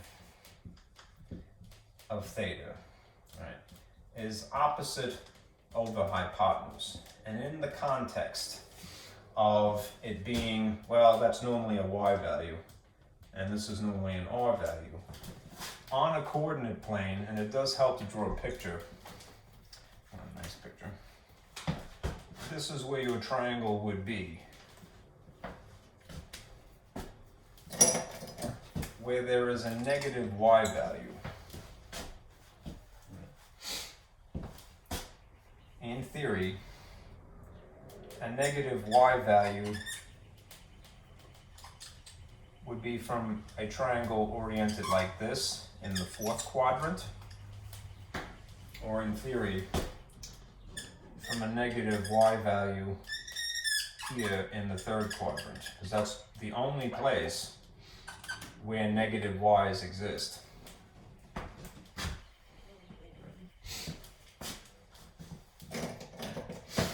Anyhow, this is your r value, and this is your r value. As I said, radius r's are always positive. It's only the x's or the y's that can be negative. And in the case of y's being negative, it's in either one of these two situations. Right? If the dimensions, right, are really these, 1 over the square root of 2, and it's really negative 1 over the square root of 2.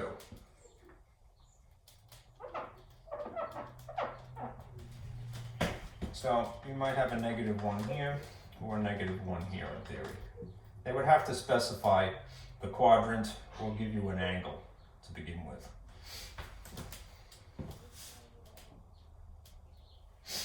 If this is therefore the square root of 2, and this is the square root of 2, as a result of this, you know from special right triangles that this would have to be a 45-degree angle here, or a 45-degree angle here. Right? Or in respect of this, 45-degree here, or 45-degree here. In this instance, the one that is really stretching into the third quadrant, this would have to be a negative value for the x as well as the y. If they don't give you any other information, one would have to assume that it is more or less in the fourth quadrant, right? Given a negative y, right? You can't make an assumption, you can't make a judgment call about the y, about the x really, in this case.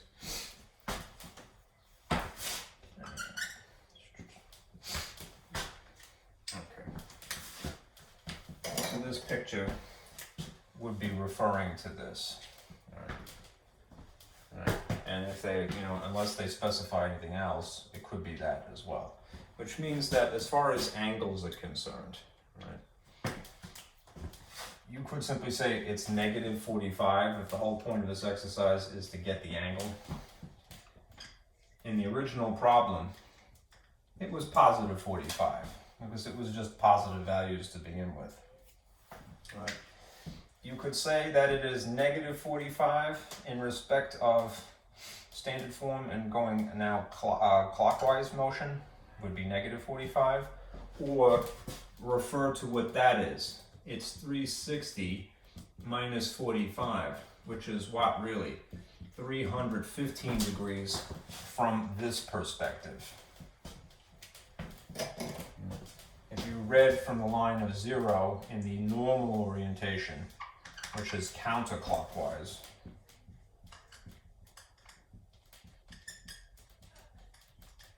it would be that value instead. Let's see what your calculator produces. Okay. Here is our original trig function. I'm going to try to duplicate this without having to retype it, and then insert a negative where I need it to be. It should be up in front here. All right. Here's a blank space. Put a negative. Okay. It's in degree mode right now. See what it spits out. It does negative 45. So if they tell you that it has to be in the typical counterclockwise reading orientation, just know that that would be the appropriate equivalent, 315 degrees, reading it counterclockwise versus reading it clockwise. All right, these are the same location. Okay. All right. Negative 45. All right, or negative pi over 4.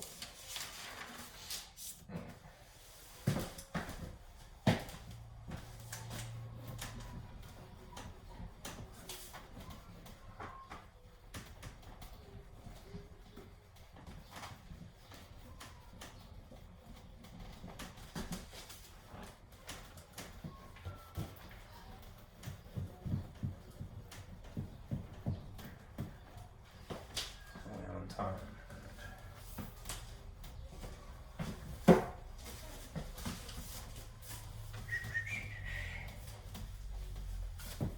Okay.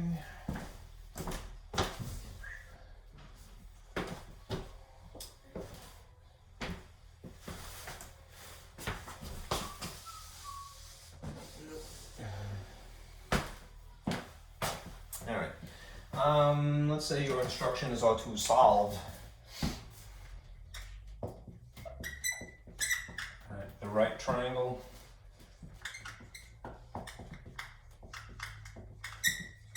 for the angle, right, for theta. Right, and you are given this much information.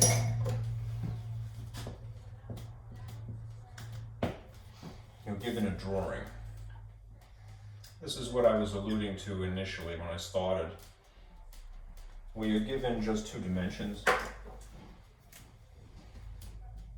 12 and 9. Two dimensions that are side lengths. One thing you have to train yourself to look for is the box, if this is truly a right triangle anyhow, and you're really only dealing with that type right now. There should be a box drawn into one corner, right? The reason that it's important is one, it qualifies it as a right triangle, meaning this is 90 degrees, but more conveniently so, that will imply which of the side dimensions this 12 happens to be, right? Directly across from the box.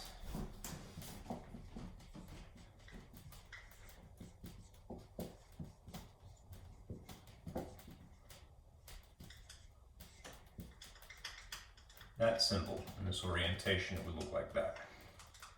The 90-degree angle, all right, is the hypotenuse, which is what? The longest side. All right. And if you need to, all right,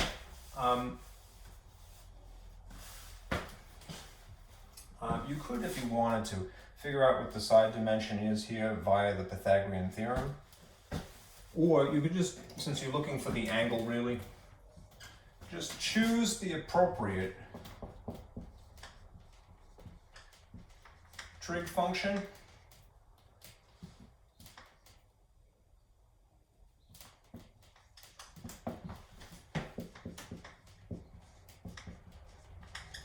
based upon the dimensions given.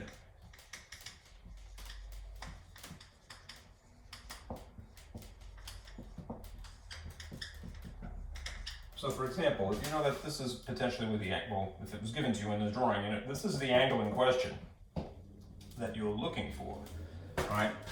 What are the dimensions around it? We know that one of them is the hypotenuse, right? We have, in theory, three choices. We have sine of theta, we have cosine of theta, and we have tangent of theta, right? And this is opposite over hypotenuse. This is adjacent over hypotenuse, and this is opposite over adjacent, so Katoa, right?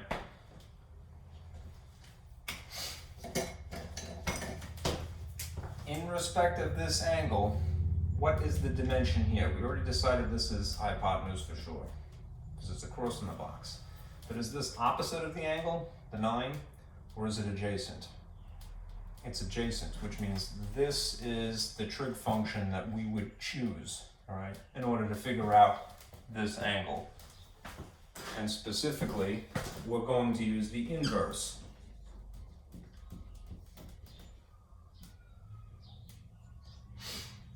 of this relationship.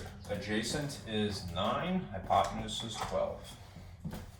You would type this into your calculator. It's not a special right triangle, so I'm not going to tinker with it. Clear? All right. Second, cosine, the inverse cosine, 9 / is division. You could use the fraction incarnation of this. I think it's nicer personally, but just to expedite, 9 / 12, and it spits out what the angle should be, 41.4.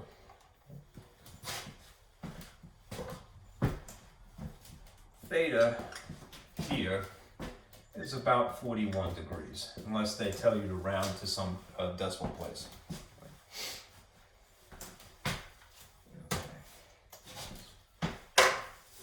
Now we need to discuss composite functions.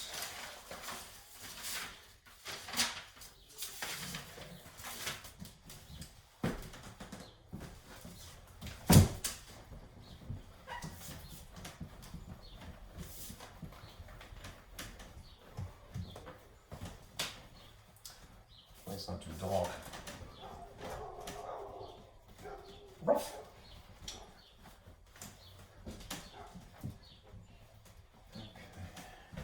Okay. Remember composite functions, which is essentially when you have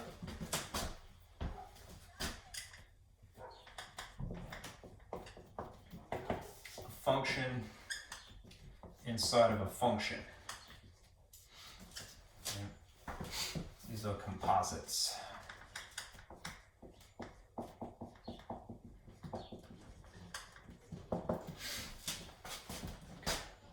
And they're not commutative, which means the order in which they're presented, which one is on the inside, definitely matters.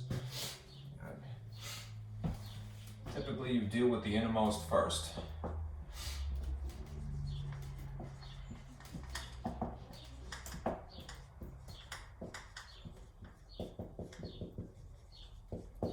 As a general strategy.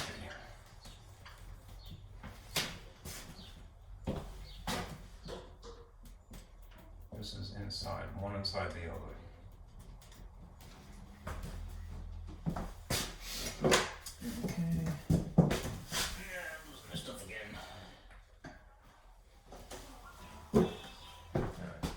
All right. This is the old notation for such a situation. If you were to see f of g of x, this would equate to this situation where the g, the thing that is listed second, is inside of the thing that is mentioned first. Perhaps to make this a little bit more obvious, I'll change the color here. Okay.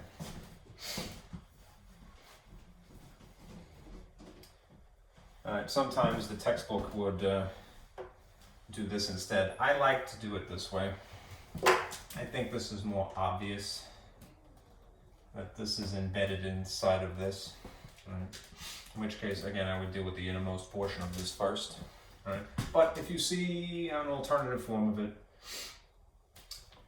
I'll just put it underneath here. F, composite symbol, G. These all mean the same thing. F of G of X, G of X is on the inside of F, well, they'll write it with a composite symbol, which is not a multiplication dot, it's a hole, basically, a naught, you know. Okay. I say F composed with G, right? Composed with G at X. And is the most verbose explanation of it, but this is another third alternative way of explaining it. They're all the same deal. All right. Now, for our sake, what we'll see is composite functions that involve an inverse.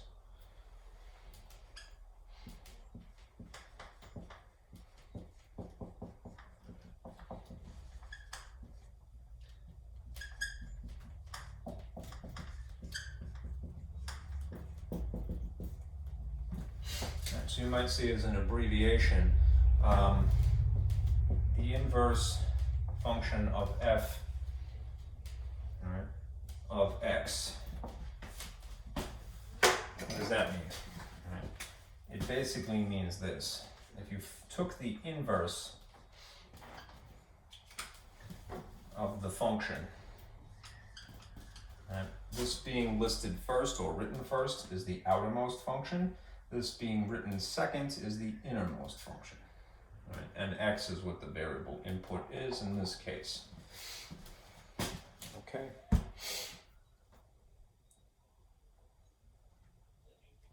Just bear in mind there are domain restrictions.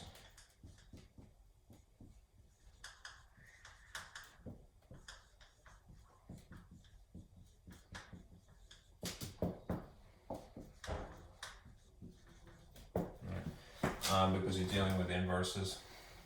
Inverse would not exist without the domain restriction. Okay.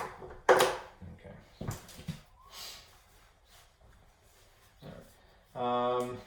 Okay, there is a handout which I will just sort of flash really quick. I'll make this available to you. Well, there's two handouts. One is this.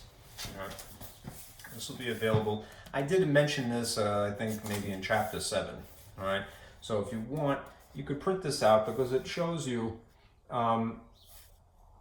what are related angles, all right, and what they correlate to as in terms of degrees versus pi radians. I thought this was kind of charming too. If you have a hand, all right, of course, as we do, all right, these vaguely refer to those angles, which are good to know, right? An L shape is a 90, all right. Halfway exactly between 90 and 0 would be 45, and then 15 this way is 30 and 60 respectively, right? And those correlate to pi over 2, pi over 3, pi over 4, pi over 6, right? There are reference angles that you would use, and this is why they're the same color here. See that these are green, red, and blue respectively, right? Because if you were trying to draw a triangle in here, what is a pi over 6 would correspond to what is a 150. Yeah, all right, 5 pi over 6 technically. All right. What might be more practical now is to remind yourself of this. All right. If you're given situations like this, the sign of the inverse sign of whatever the function x is, that would be the value x itself, as long as you're in this domain. All right, you're limited to this sort of spectrum of possibility. Right. Similarly, cosine, the cosine of the inverse cosine would be x in this spectrum. Right, and tangent as well. All right. In a situation where you have the inverse sign on the outside, the outside function, and regular sign on the inside, this would be true in this spectrum, all right, between negative pi over 2, 90 degrees, negative, and positive 90. Right? This is available as a print for reference.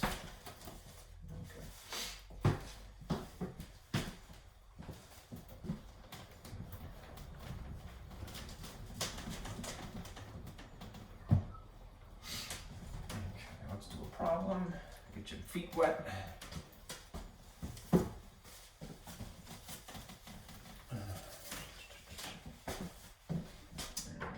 Let's see. Suppose you had this. The task of evaluating the inverse sine of the function the sine of pi over 3.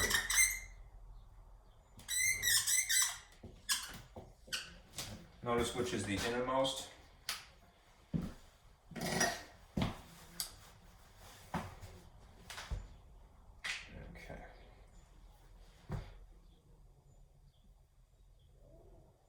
All right. According to the table that I was just mentioning, as long as you're within these boundaries, all right, I'll point to sine in specifically.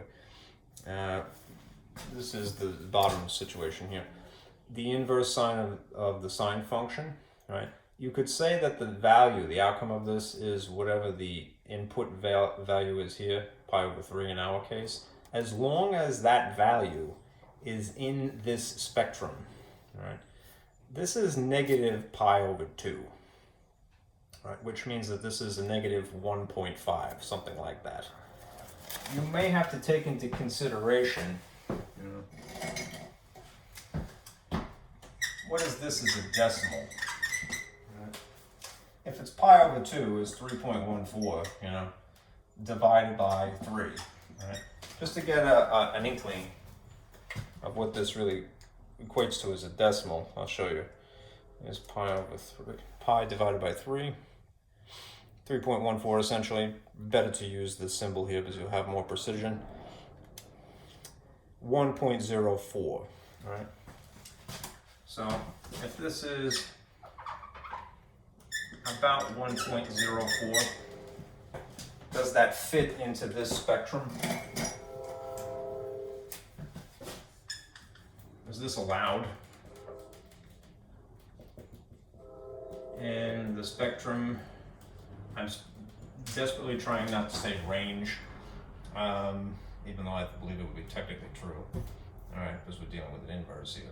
The domain of the function is the range of the inverse and vice versa. All right, I think the generalization to say spectrum, all right, is a little bit better. Anyhow, is this allowed?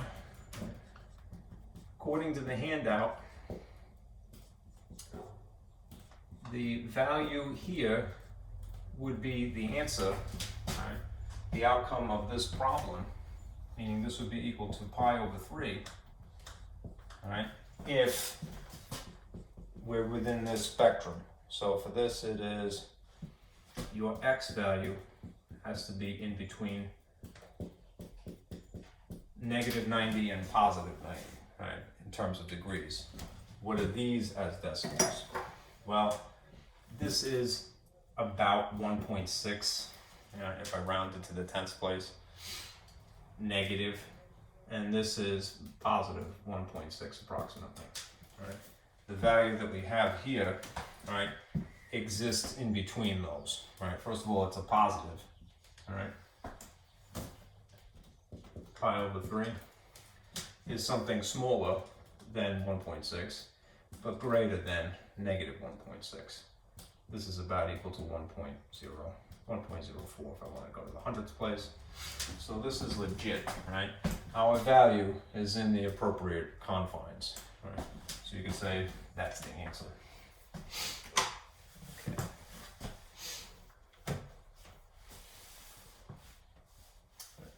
The innermost value has to be within the specified domain. And if it isn't, then you would have to use an equivalent angle. Okay.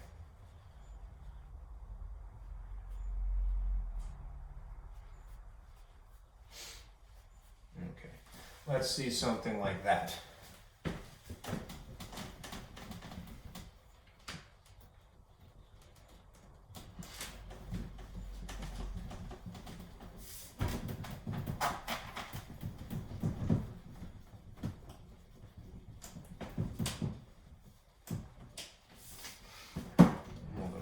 little too much here.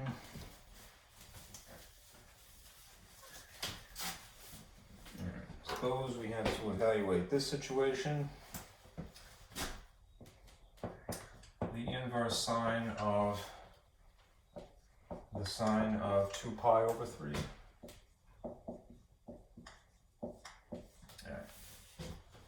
We want, according to this, for whatever is here, to simply be the answer, all right? But we have to verify if this x value, all right, actually fits into this restriction according to the inverse sine being written in front, all right? So let's verify what this is, all right, in terms of the decimal, all right? This is 2 essentially times 3.14 divided by 3, right? Figure out what the decimal is. 2 times pi divided by 3. You get this. It's beyond what pi over 2 would be in both respects. It's a positive in this case, but it's 2.0. This is about 2.0, whatever it is, 9, all right? So this is beyond the domain, right? Allowed. Okay, it would be outside the scope of the restricted domain, right? The restricted domain exists, of course, because we can't have an inverse without that restriction, right? That's a technicality. So what we do in a case like this is find an equivalent. And in that case, you could cheat, right? You could use your reference here to figure out what 2 pi over 3 correlates to. Right? Here's this diagram again. 2 pi over 3 is really 120 degrees, right? What does it correlate to? A 60-degree angle. Right?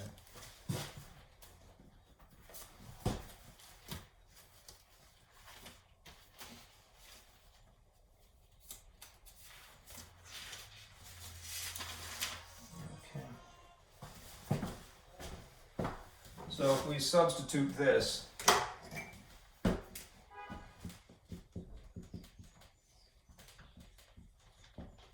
for this, pi over 3 is 60 degrees. This is really 120, and this is really 60. Right, we can compensate. Okay. All right. This pi over 3 would actually fit in this spectrum, all right? And then you could say, all right, and that's what x is. All right. The outcome of this x is just pi over 3, because that's what it correlates to in that range. I should technically say domain, but in that spectrum of possibility. All right. All right.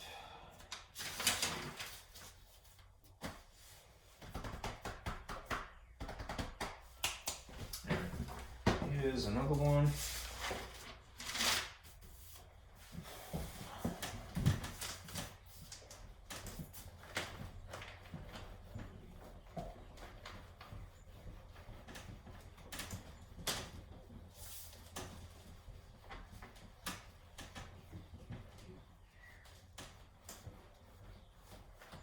You could use your calculator, of course. Just be mindful that if you do that, it might give you a decimal number.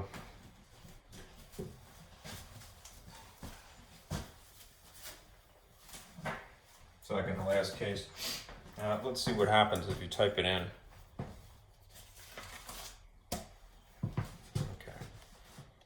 Okay. No. Quit.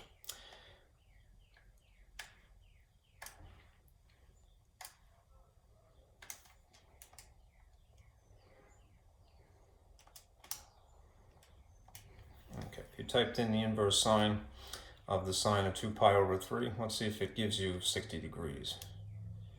it gives you a decimal. Perhaps my mode is off. All right, let's see. No, it should be in degrees there.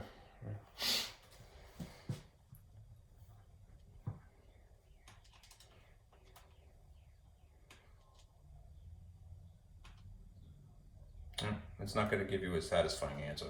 Okay.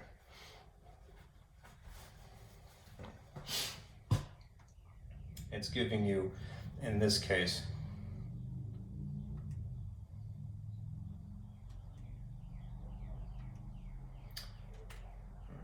put it back in degree mode. What's happening with your calculator when you type the degrees that 2 pi over 3 is, and bear in mind it's 120, right?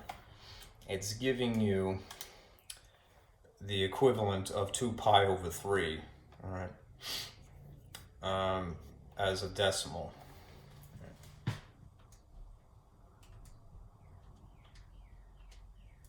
What is being acknowledged here when you type this into your calculator is that, yeah, this is 120 degrees, and 120 degrees correlates to 60 degrees really, all right? But rather than give you actual pi radians that we would be allowed, it's giving you what the equivalent x value would be here, all right? So it's that decimal of 2 times pi divided by 3. Let's be careful of that.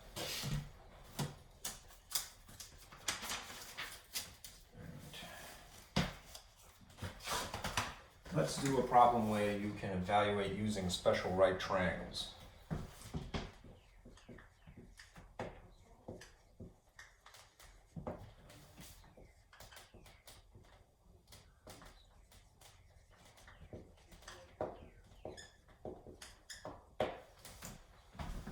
Okay, if you are given this problem, the inverse sine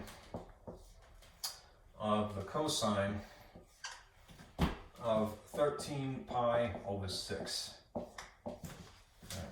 Notice this is not an inverse and the regular in tandem. This is a different function, cosine in this case. You could calculate what the equivalent would be here to make it fit into certain restrictions. Notice in this case, again, I'm going to use this reference.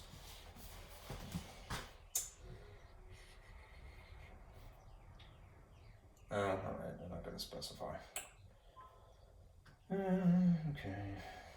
All right, lost away either. All right. Let's figure out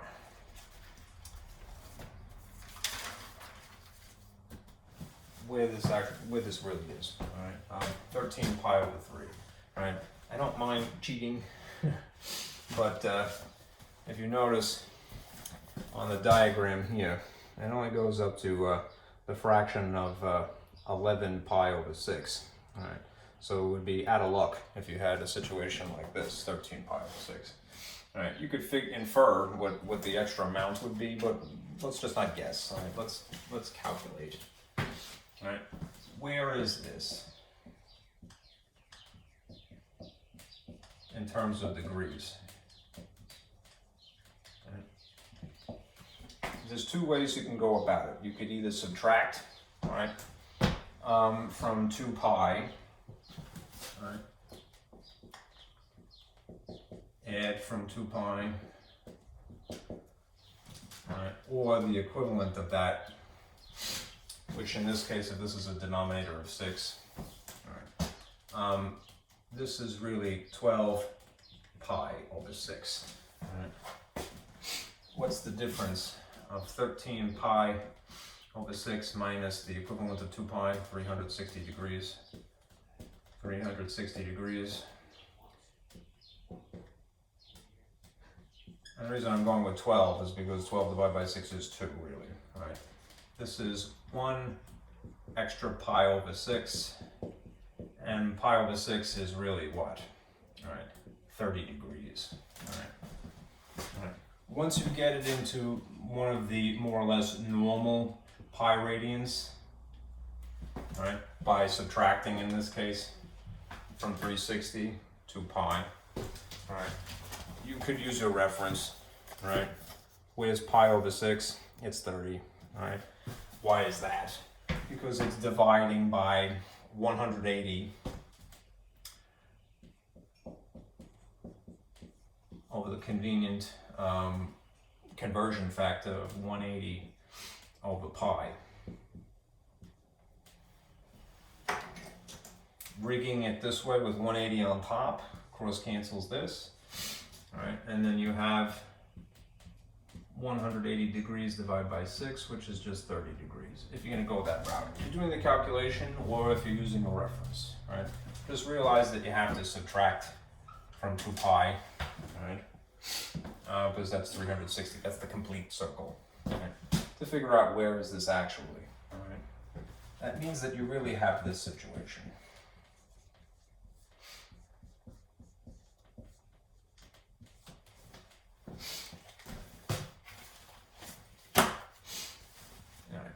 Now, here's what I was alluding to before. You have a familiar angle given to you, finally, 30 degrees.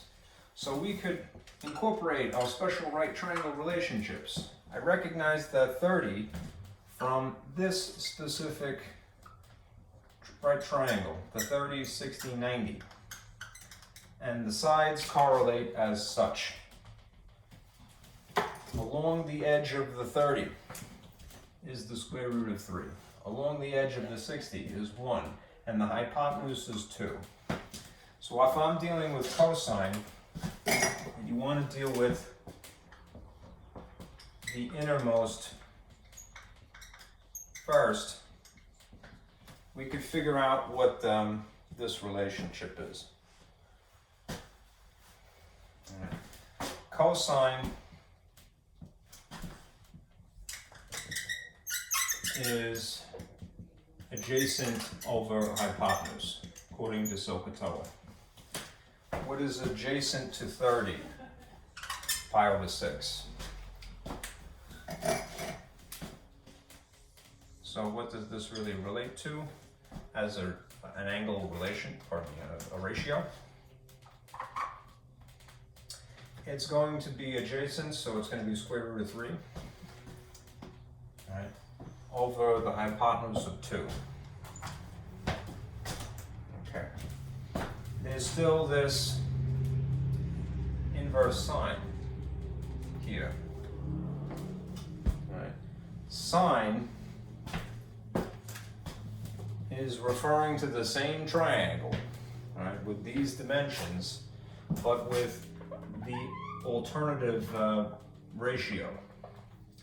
If cosine is adjacent over hypotenuse, remember what sine is. It's opposite over hypotenuse. Right.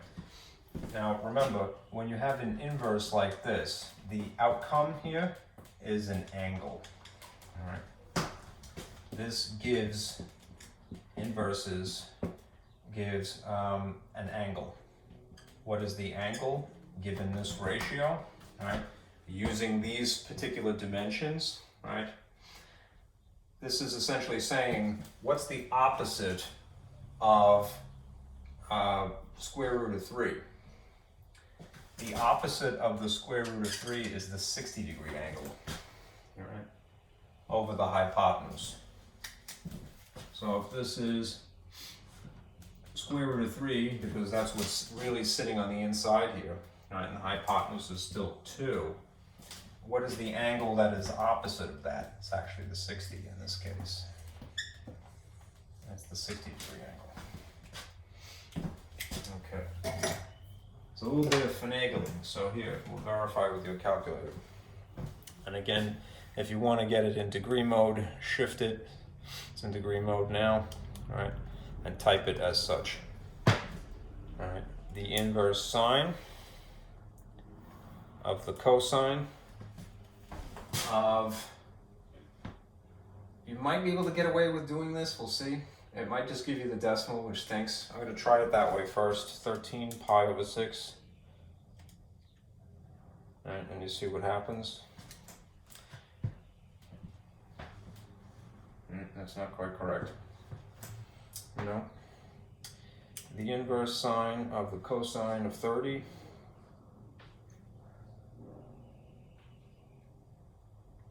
let's see. Yep.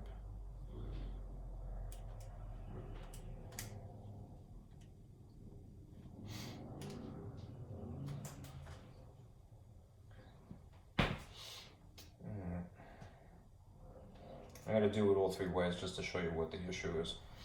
All right. And I'm going to get the final answer here. The square root of 3 over 2. All right.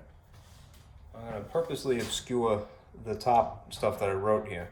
If you figured it out that it is the inverse sine of the square root of 3 over 2, then this is going to give you the angle of 60 at this point. There's the angle of 60. If you jump the gun a little bit, all right, and unfortunately you type it in, well, yeah, it's the angle of the 60 degrees. The angle of 30 degrees is pi over 6, all right?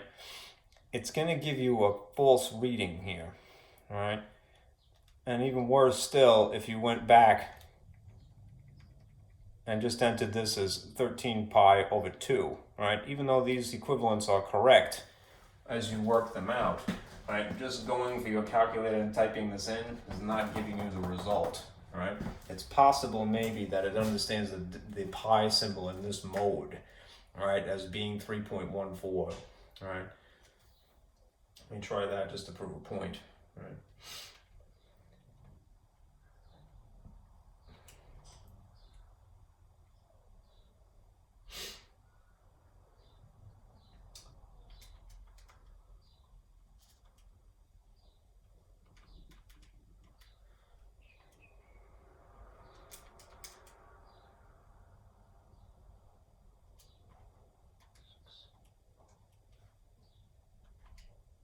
Yeah, that's what's happening, all right?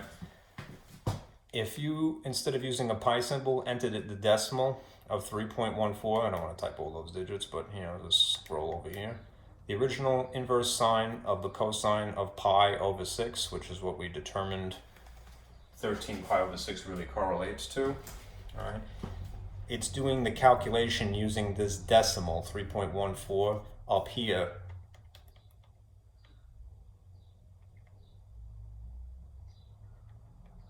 Here, and that's why it's giving you an incorrect answer, right?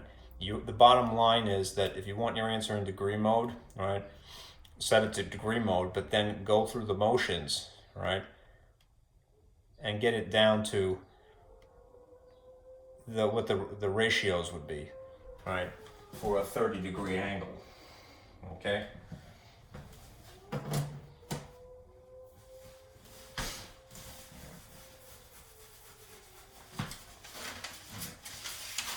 Two more of these and then I'll stop.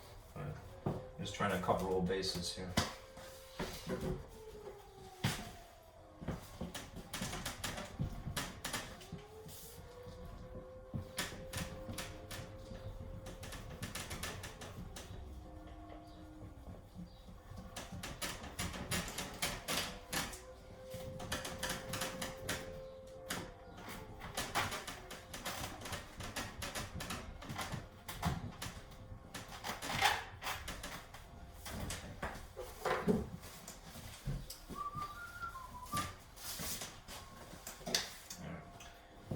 Let's see, find the exact value.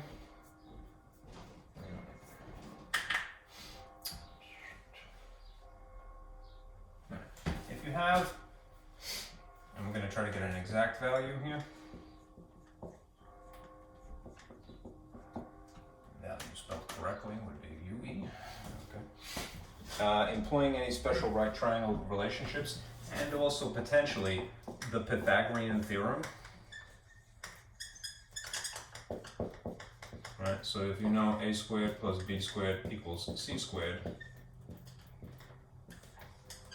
and this is a, this is b, and the hypotenuse is c. Okay.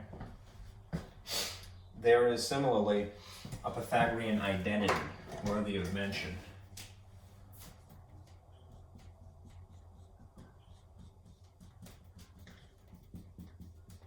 which is translating the Pythagorean Theorem into trig functions. Right? And it would look like this. The sine squared of theta plus the cosine squared of theta equals 1. Right, kind of save this. Pythagorean identity. All right. The y dimension, that's what A potentially is, of a right triangle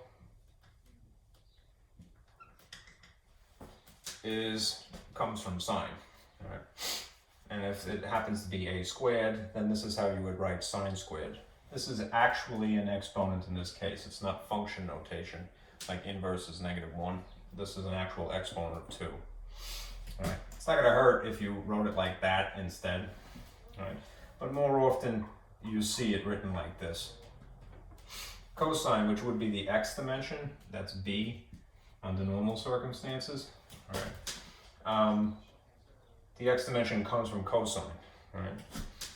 You're basically toggling between referring to these as adjacent to x and opposite is y, and instead of calling it a and b, you call it x and y instead. All right. Anyhow, this is the relationship. It equals 1. That's a unit circle. All right. R equals 1. Lots of different labels, unfortunately, for the same thing. All right. Here's the actual problem.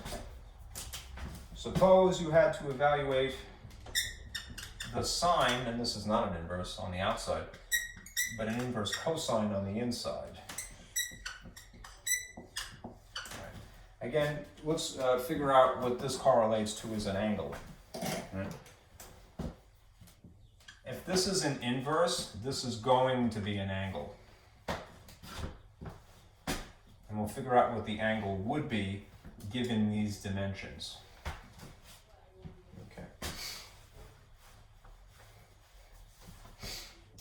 Let's see. 4 and 5, if you look at that ratio, is not the normal dimensions of either the 45, 45, 90 triangle or the 30, 60, 90. All right? It's kind of beyond that scope. So let's say that we take this and input it. Let's see.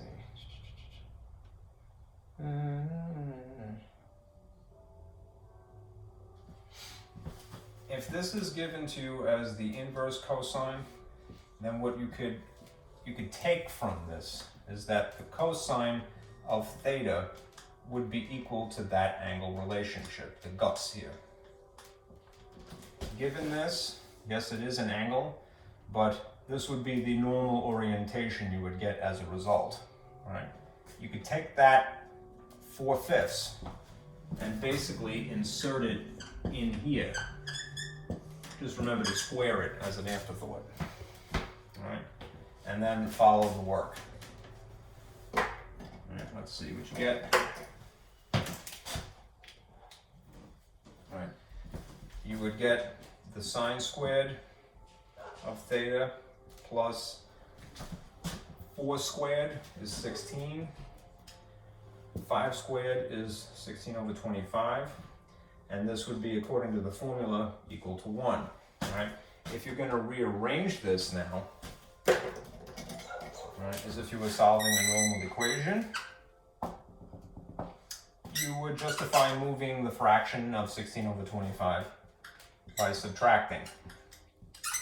And you would subtract 16 over 25 here. Now, no sin in using a calculator, but I would use that to confirm or deny what I've got, to validate. You know. Remember, if you're doing fractions brute force the old-fashioned way, you would have to write the whole number using the denominator here. So what does the amount of 1 equal using 25s? It would be 25, right? And in which case it's really just 25 minus 16, which is 9, right? Okay. So from this you get 9/25 equals, this cancels out. What's left over on the far left? Sine squared of theta. Okay. is the last step. I need the space, so I'm erasing this. At this point, I'm just rewriting this a little bit neater. Sine squared of theta is equal to 9/25. If we are trying to figure out the equivalent here, let's see. Let's reduce this to just sine, right? It's squared right now. What is the opposite of squaring? Square root. And again, to justify performing that operation, whatever you do to one side, you must do to the opposite side. All right. The effect is that this cancels this, and then you're left with the sine of theta equals square root of 9/25. If you want to employ the quotient rule for radicals, you could do each of these things independently. Square root of 9, square root of 25, in which case you would get the square root of 9 is 3, and the square root of 25 is 5, right? Okay.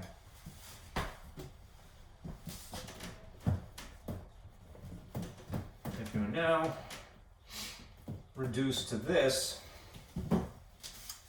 you can employ the inverse function to figure out what the actual angle is. Okay? In which case, the angle would be equal to the inverse sine of 1/3/5. Right? And you could type that into your calculator, and it would spit out the angle. Okay. This is probably the brute force way to do this. Come on, just give me that. But I'll type it, all right, to show you that this is true. The inverse of 3 divided by 5, close the parentheses, hit equals, and that would be your angle, 36 minus 37. Okay.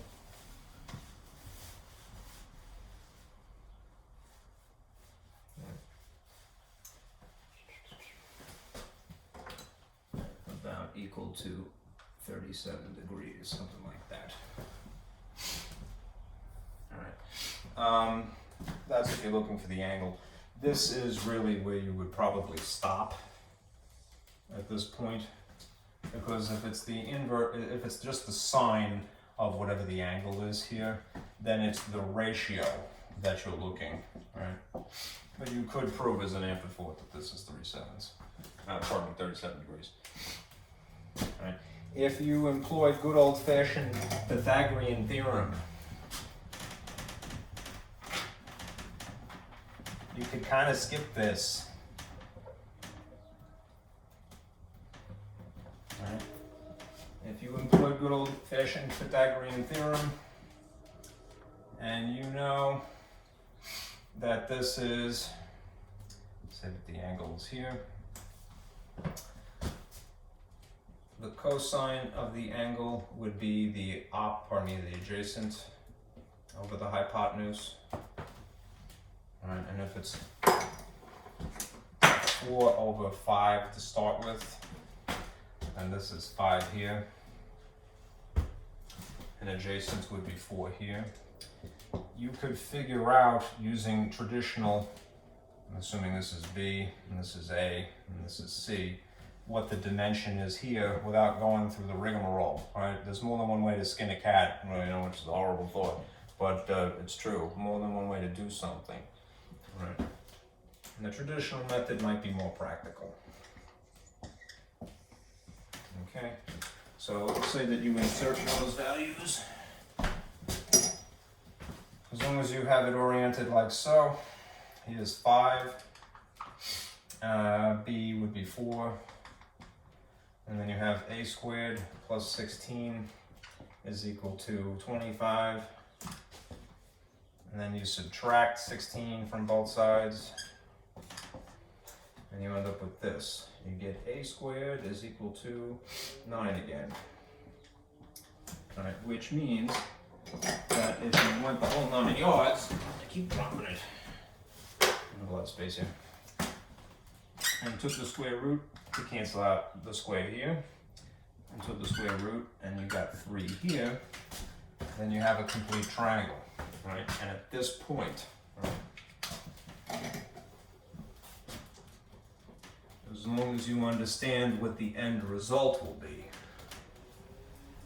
that the end result is not looking for an angle really, in this case. You could do that if you want, right? But the outermost function is just sine, right? It's not an inverse, right? The answer should be the ratio, right? Right? Which involves these dimensions somehow, right? What is the sine? Right? It is the opposite of the angle.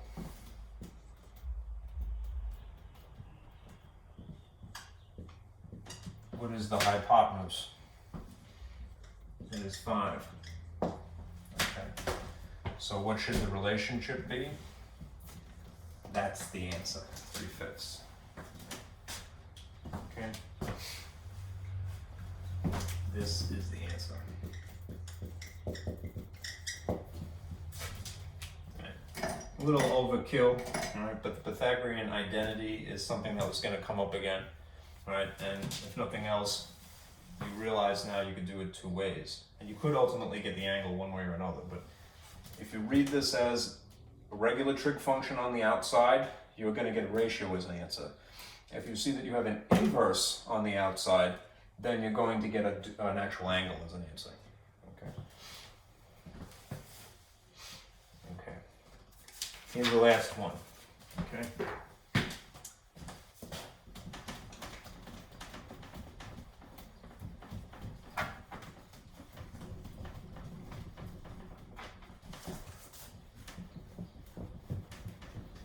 For reference, let me write that because I think it's worthwhile.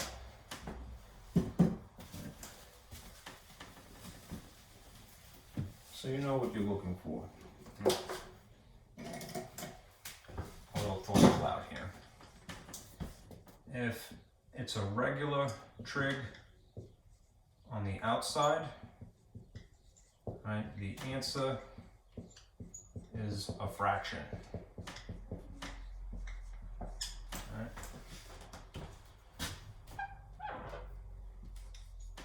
A ratio to be more precise, but you get the idea. If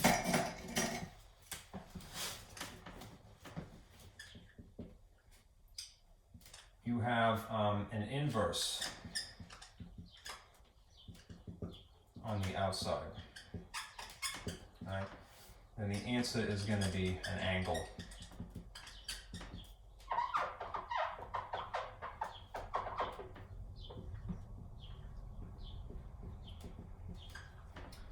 Theta versus a ratio. Okay, so do know what to look for. And here's the last problem to illustrate that point. All right, if you have, as an example now,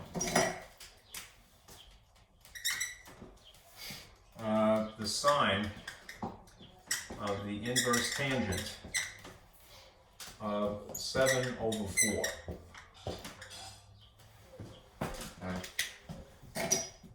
Let's make a prediction about whether the answer is going to be a ratio. It's going to be an exact value in either case, but or if we're going to get an angle. The outside of this particular problem is a regular ordinary trig function. So let's expect that we're going to get a fraction for an answer. This is what we're after, right? What the ratio would be. All right. Now that having been said, let's deal with the inside of this first. With this, right?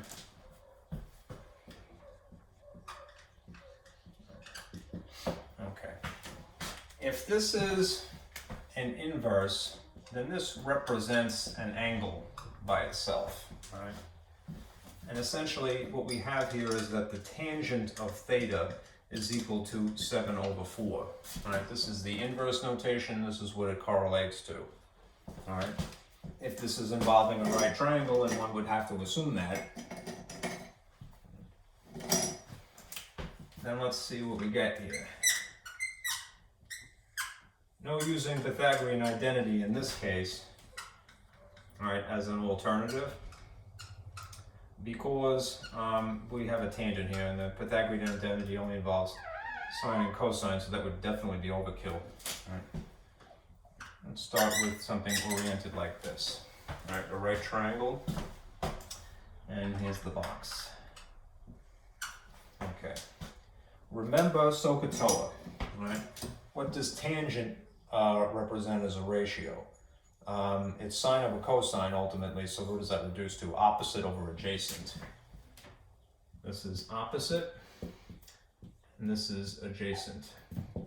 So in respect of, let's just assume the angle is here for right now. Opposite of this angle would be a dimension of 7 this way, what is normally a y value,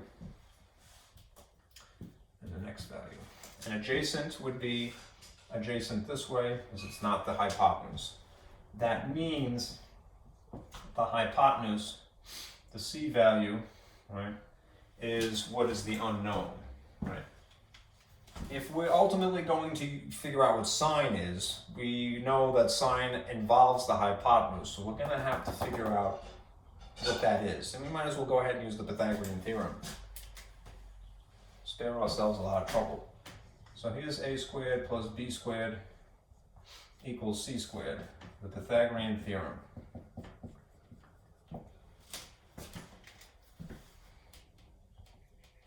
Okay, and we'll just, translate this.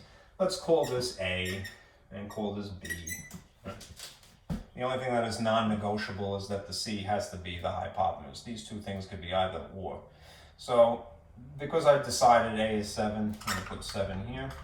And because I decided B is 4, I'm going to put 4 here.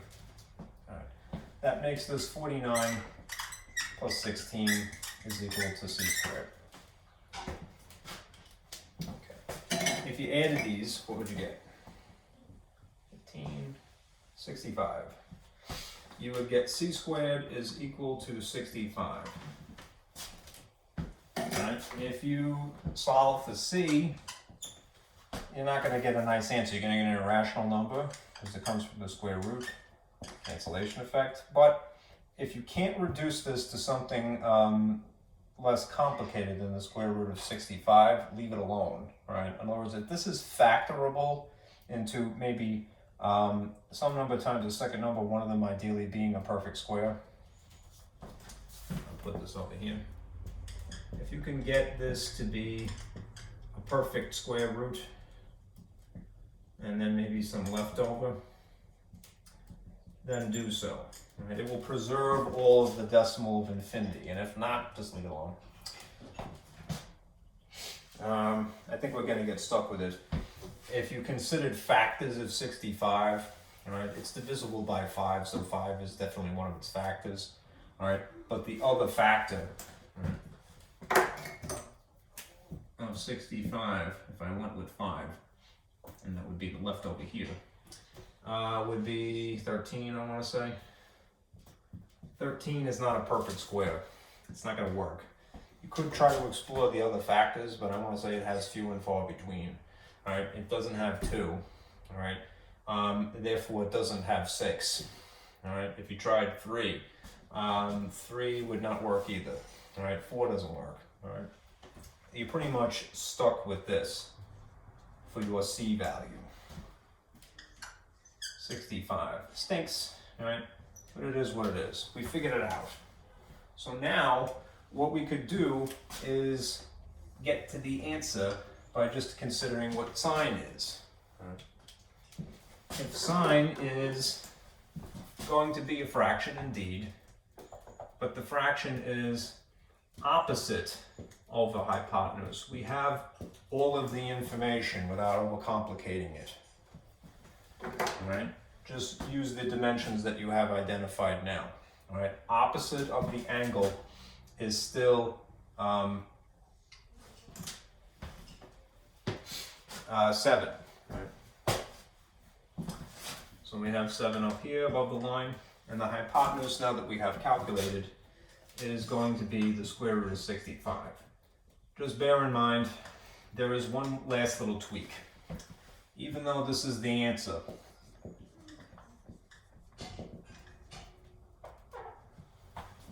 it has to be rationalized, right? It's considered bad etiquette for all intents and purposes, all right, to have a radical in the denominator. So here's what you would get. To rationalize, we're going to manipulate this fraction so that it does not have square root of 65 in the denominator, even though it should be there. Right? You just don't like the way that looks, essentially.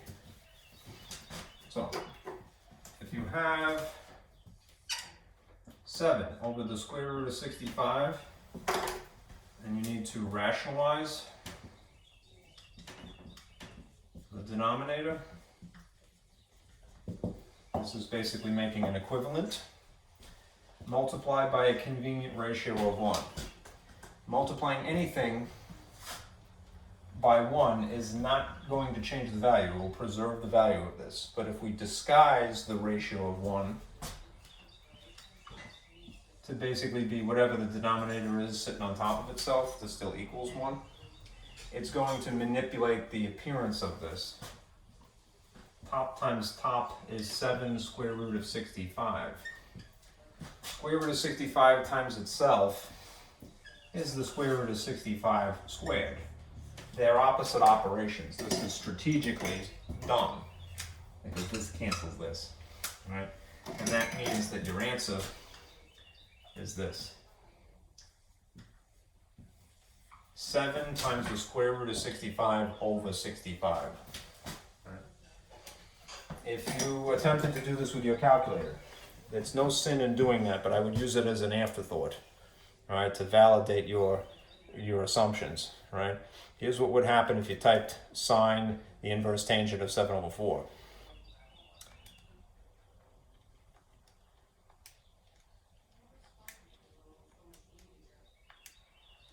Those parentheses. You'll get the decimal equivalent, 0.868, all right? Let's see what 7 square root of 65 over 65 is. Times the square root of 65. Delete that. No, 5, you ding dong. There you go. 7 square root of 65. I really should isolate this just to avoid a syntax error.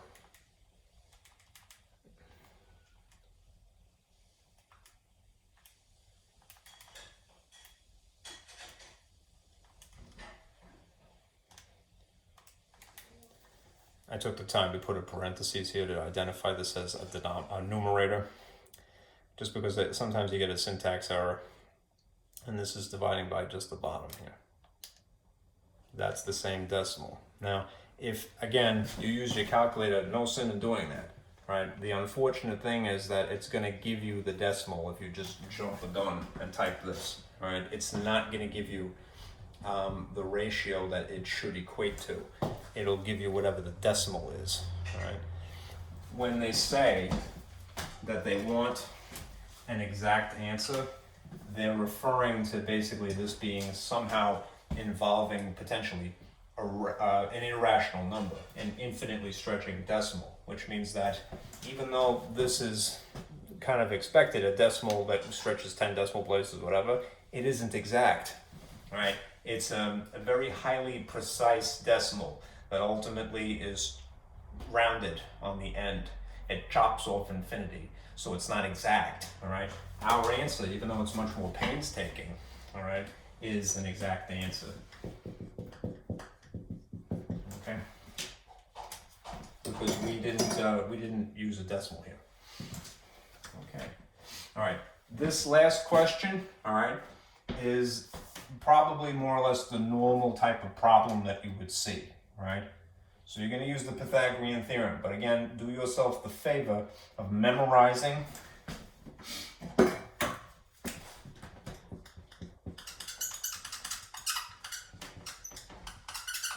special right triangles. Right? The 30, the 60, 90, the 45, the 45, 90, and the Pythagorean Theorem. There is a newfangled version of it, which is the Pythagorean identity, but this seems to suffice. The regular ordinary Pythagorean theorem is fine. Right? Lastly, look at what you're given. Do you have a trig function that is a regular trig function outside the composite function? If so, expect that you're going to get a fraction as an answer, right? Or whatever the decimal equivalent would be. Like if it was a half, it's technically 0.5. If you have an inverse trig function, all right, then you're going to get an angle as an answer. Okay, that's the best strategy. All right. As for homework, I'm going to try to take a look at my open math and see what section A3 has to hold. All right, and I'll eliminate some questions. Anyway, I'll try to do that, all right, just to keep sharp, all right, and print out these handouts are very handy, all right, especially this one that is in color, all right. It'll show you what the reference angles correlate to around a circle, and this as well, all right. Only for the reason that it shows you what the domain restrictions have to be in order for these relationships to be true. Okay? All right.